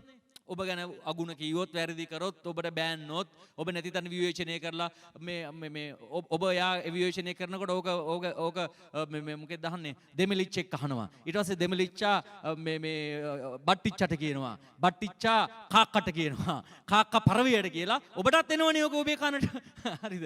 එතකොට අර බට්ටිච්චා පොල්කිච්චා ඔක්කොම කියපුවා ඔබට ඇහුණාම ඔබට හරි වේදනයි. අනේ මට එහෙම කිව්වද කියලා. ඔබට පැහැදිලිද මේ කියන එක? දැන් අපි කැමති නම් අන් අයව ඔසවන්න අපිවත් මිනිස්සු ඔසවයි. සම්බන්ධතාව කැඩෙන්නේ ඇයි? දැන් ඒකත්වයක ඉන්න බැරි ඇයි? විවිධ හේතු මිනිස්සුට ඇති වෙනවා. එක්කෙනෙක් තුලින් අනේකාට. එතකොට ඔබ තේරුම් ගන්නට ඕනේ මම මේ දේ කිරීම තුලින් මටත් මේ දේ ලබන්නට වෙනවා. අනේ නිසා ඔබ දේවල් වපුරන්නට පෙර හිතන්න හොඳ බීජ වපුරන්න. එවිට ඔබට හොඳ අස්වැන්නක් එන්නට යනවා. ආමෙන්. දැන් මිනිස්සු තව කෙනෙක්ව විවේචනය කරන්න හොඳයි. ඒගොල්ලන්ව විවේචනය කරන ඒගොල්ලෝ අවුල් යනවා. මේ රන්නන ඒකයි ප්‍රශ්නේ. හැම පැත්තටම වදිනවා මේක. රයිට්? මේක හැම පැත්තටම වදින දෙයක්. ඔබටද මටද මේ සියලු මිනිස්සුන් අතර එකයි මේක. අපි හොඳක් කළොත් නෙවෙයි අපිට හොඳක් එන්නේ. එහෙනම් මං හොඳක් කරන්නට ඕනේ මට හොඳක් එන්න. දැන් අගුණ බොරුවෙන් කියන එක වෙනම කතාවක්. ඒකට අපිට මාර බ්ලෙසින් එකක් තියෙනවා. මාර ආශිර්වාදයක් තියෙනවා. ඒක වෙනම කතාවක්. ඒ නිසා ඒකත්වයේ බිඳ වැටෙන්නේ ඇයි? අනිකාව රිදවීම. ඉතින් ඔබ අනිකාව රිදවන්නට ඕනේ. ඔබත් රිදවෙන්නට කැමති නම්. ඔබ රිදවෙන්න කැමති නැත්නම් අනිකාව රිදවන්නට එපා ප්ලීස්.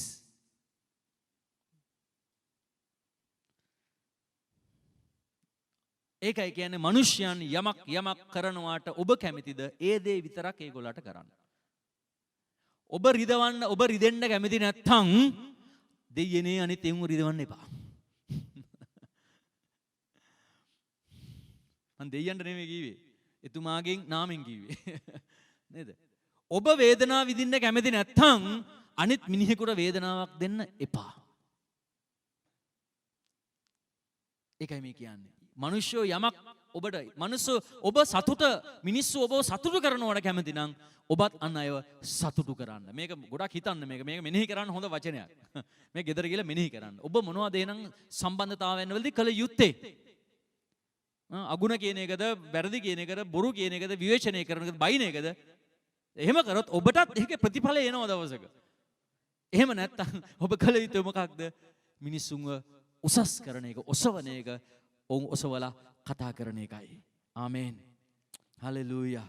ඒ නිසා ඔබ ජීවිතයේ දේවල් ක්‍රියාත්මක වන විට මේ ගැන ප්‍රවේශම් වෙන්නට ඕන. ඔබේ සම්බන්ධතාවයන් වලදී ඔබ ඒකත්වයක් තුල සිටින්නට නම් අනිවාර්යෙන් මේ රන්නන ඔබ ක්‍රියාත්මක කරවන්නට අවශ්‍ය වෙනවා. ඉතින් මේ රන්නන හරිම වටිනවා. ඒ නිසා ඔබ ලබන්න ඕන මොන දෙයක්ද ඒ දේ ඔබ අන් අයට කරන්න.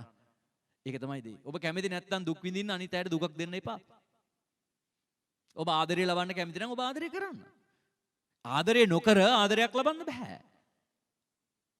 ඉතින් ඒ නිසා මේ ඒකත්වයේ පවත්වගෙන යන්න නම් අපේ ක්‍රියාකාරීත්වය හරිම වැදගත්. මගේ වගකීම මම ගන්නට ඕනේ. අනිකා දෙස බලලා හරියන්නේ නැහැ. මගේ වගකීම අරගන්නට ඕනේ. දැන් මගේ විපත්තියේ මගේ වේදනාවේ ඔබ මා සමග නොසිට ඔබේ වේදනාවේ මම ඔබ සමග නොසිටිද්දී ඔබට අවුල් නම් ඒ අවුල මටත් තියෙන බව තේරුම් ගන්න. ඔබට පැහැදිලිද මම කියපු දේත්? මගේ වේදනාවක මගේ විපත්තියක ඔබ මා සමග නැත්තම් ඔබේ වේදනාවේ ඔබේ විපත්තියේ මම ඔබ සමග නැති විට ඔබට තරහ යන්න එපා. ඇයි? ඔබ මගේ වේදනාවේ මගේ විපත්තියේ මා සමග නොසිට ඔබේ වේදනාවේ ඔබ විපත්තියේ මම ඔබ සමග නොසිටිද්දී ඇයි ඔයාට කෝප වෙන්නේ? ඒක අසාධාරණයි. ඔබ මා ගැන සිතුවද? නෑ නේද? ඒකයි කියන්නේ තමන් අන් අයට කරන්න තමන් ලබන්න සුදු කැමති දේවල්. ඒක තමයි බයිබලයේ න්‍යාය. එතකොට තමයි ඒකත්වයක් පවත්වගෙන යන්න පුළුවන්. ඒක තමයි මේ රන් අනමේකට කියන්නේ. මොකද්ද කියන්නේ? රන් අනමේක වෙන වචනයක් නෑ ඒකට. එච්චර වටිනවා මේ යේසුස් වහන්සේ කියපු වචනේ. දැන් ඔබ අන් කෙනෙක් දැන් ඔයා මෙයාගේ විපත්තියේදී ඔයා යන්නේ කෝල් එකක්වත් දෙන්නේ නැහැ බලන්නේ දුක සැපවත් අහන්නේ පැත්තකටලා ඉන්නවා. ඔයාට විපත්තියක් වෙන දවසේ ඔයා බලාගෙන ඉන්නවා අරයා කෝල් කරන එක. එන්නේ නැහනේ කෝල් එකක්. අපි එච්චර ආත්මාර්ථකාමී වෙලා අපි මුනුදු මිනිස්සු වෙලා අන් කෙනා ගැන නොසිතා අපි අර හීනමානයට ලක් වෙලා මට පව් කියන තැනට ඇවිල්ලා මං ගැන විතරයි මං හිතන්නේ. අනිත් කෙනාට හෙන ගැහෙලා ගියත් බලන්න නැතුව ඉඳලා Tamanට මොකක් හරි වුණාම අනිත් මිනිහා දුවගෙන එන්න ඕනේ. ඒක වෙන්නේ නැහැ. ඉතින් රන්නන්නනේ. ඒක වෙන්නේ නැහැ හින්දා. Taman වපුරපු දේ Taman නෙලා ගන්නට යන්නේ. Taman අන් කෙනාගේ විපත්තියේ ඉන්න. අනිත් කෙනාගේ දුකේ වේදනාව ඒ මනුස්සයව සනසන්න. ඒ මනුස්සයව විවේචනය කරන්න එපා. හෙලා දකින්න එපා. බැනලා දාන්න එපා. යමෙක් දුකට වේදනාවට කරදරේ පත් වුණා ළඟට ගිහලා අයියෝ එයාට මෙහෙම වුණාද? අනේ මං ඔයා ගැන යාඥා කරන්න අපි වල ශක්තියක් වෙන්නම් කියලා මේ මනුස්සයාගේ අත අල්ලලා අර ආරොන්සා හූරු දෙදෙනා අර මෝසස්ගේ අත් දෙක අල්ලගත්තා වගේ දන්නවද ශක්තිමත් කරන්න දෑත් වේදනාවෙන් ඉන්න මනුස්සයාගේ. ඒ වෙනුවට තව එකක් දීලා දුකක් දාන්න එපා. ඒක තමයි ඒකත්වය කියන්නේ. වේදනාවට පත් වුණු කෙනා එක්ක එයාට ශක්තියක් වෙන එක. එවිට ඔබ වේදනාවට පත් වුණු දවසේ එයා නැගිටලා ඔබට ශක්තියක් වෙයි. අපි ඒක නොකර අපි වේදනාවට පත් වෙදී අපි මිනිස්සුන්ට විවේචනය කරන කවුරුත් නෑනේ ප්‍රශ්නයක් වුණාම ඉන්නේ ඉතින් මට මං විතරයි නේද? මං ගොඩක් ඕවා අහලා තියෙනවා මේ සභා සේවය තුල. මිනිස්සු කියන පාස්ටර් බලන්නකෝ අපිට කවුරුත් නෑ අන්තිමේදී මේ සභාවේ මිනිස්සු හරි පුදුමයි. කවුරුත් අපිට නෑ කවුරුත් අපිට එන්නේ නෑ අන්තිමට අපි විතරයි කිය අනිත් මිනිස්සුන්ට බයිනවා මං ප්‍රශ්නයක් අහන්නද? ඔබ එහෙම වෙලා තියෙනවද අනිත් අයට?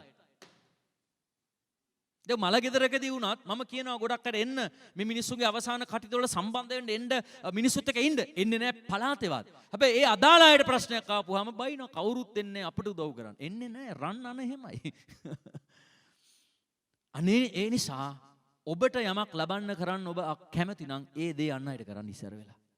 එවිට ඒක ඔබට එනවා. ආමේන්. ඉතින් ඒකත්වයක් තුල අපි ඉන්නට අවශ්‍යයි. දෙවියන් වහන්සේ ලස්සන කතාවක් අපට කියනවා. තව ගොඩක් දේවල් තියෙනවා මගේ කාලයත් එක්ක අවසන් කරනවා. මොකද ඔබට කොමිනියන් දෙන්න තියෙන නිසා. ඔබ නිවසට ගිහලා මේවා පොඩක් කියව ගන්න. මම බයිබල් වගන්ති දෙකක් දෙන්නම් ලියා ගන්න. ඒකත්වයක් තුළ ඉන්න විට ඔබ කළ යුතු දේවල් සම්බන්ධව පිලිප්පි දෙවෙනි පරිච්ඡේදයේ 3 සහ 4 අනිවාර්යයෙන් මේක බලන්න හොඳද? දැන් මම මේක වෙලාව අවසන් නිසා මං දේශනාවේදී මේක දැන් කතා කරන්න යන්නේ නැහැ. නමුත් මං කතා කරන්න ආවේ අද ගොඩක් වැඩ තිබ්බ නිසා මේක කාලේ ටිකක් මදි වුණා. පිලිප්පි දෙවෙනි පරිච්ඡේදයේ 3 සහ 4 බලා ගන්න ගෙදර ගිහිල්ලා.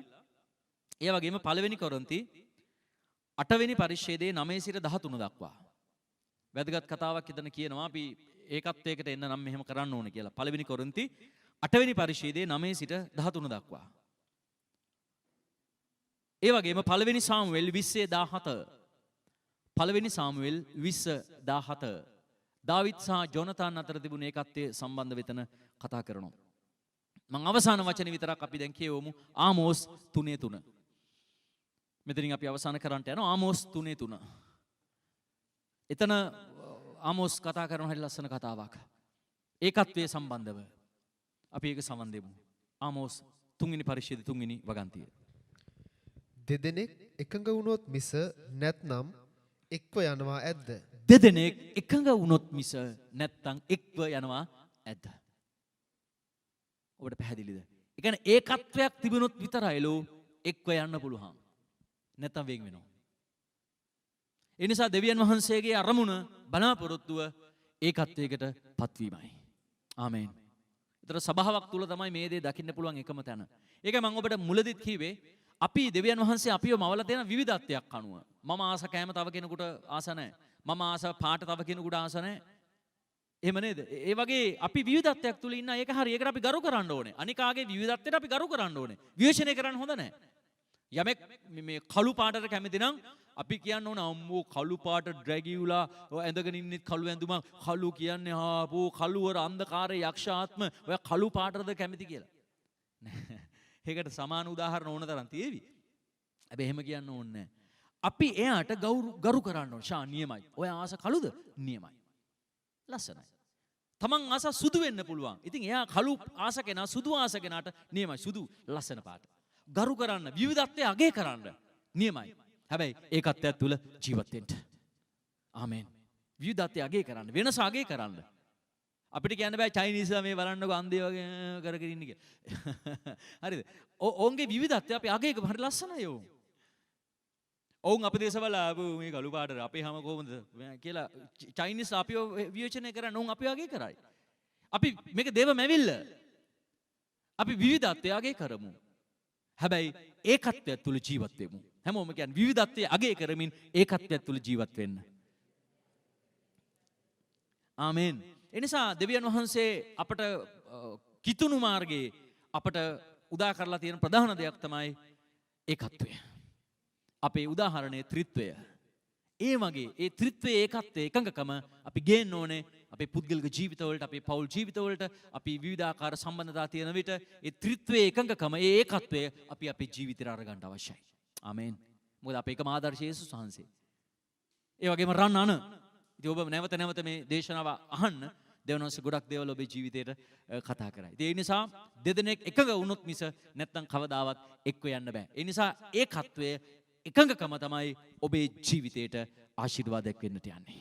ඒ නිසා බේද ඇති කරගන්න එපා, තරහ ඇති කරගන්න එපා, තිත්තකම් ඇති කරගන්නට එපා.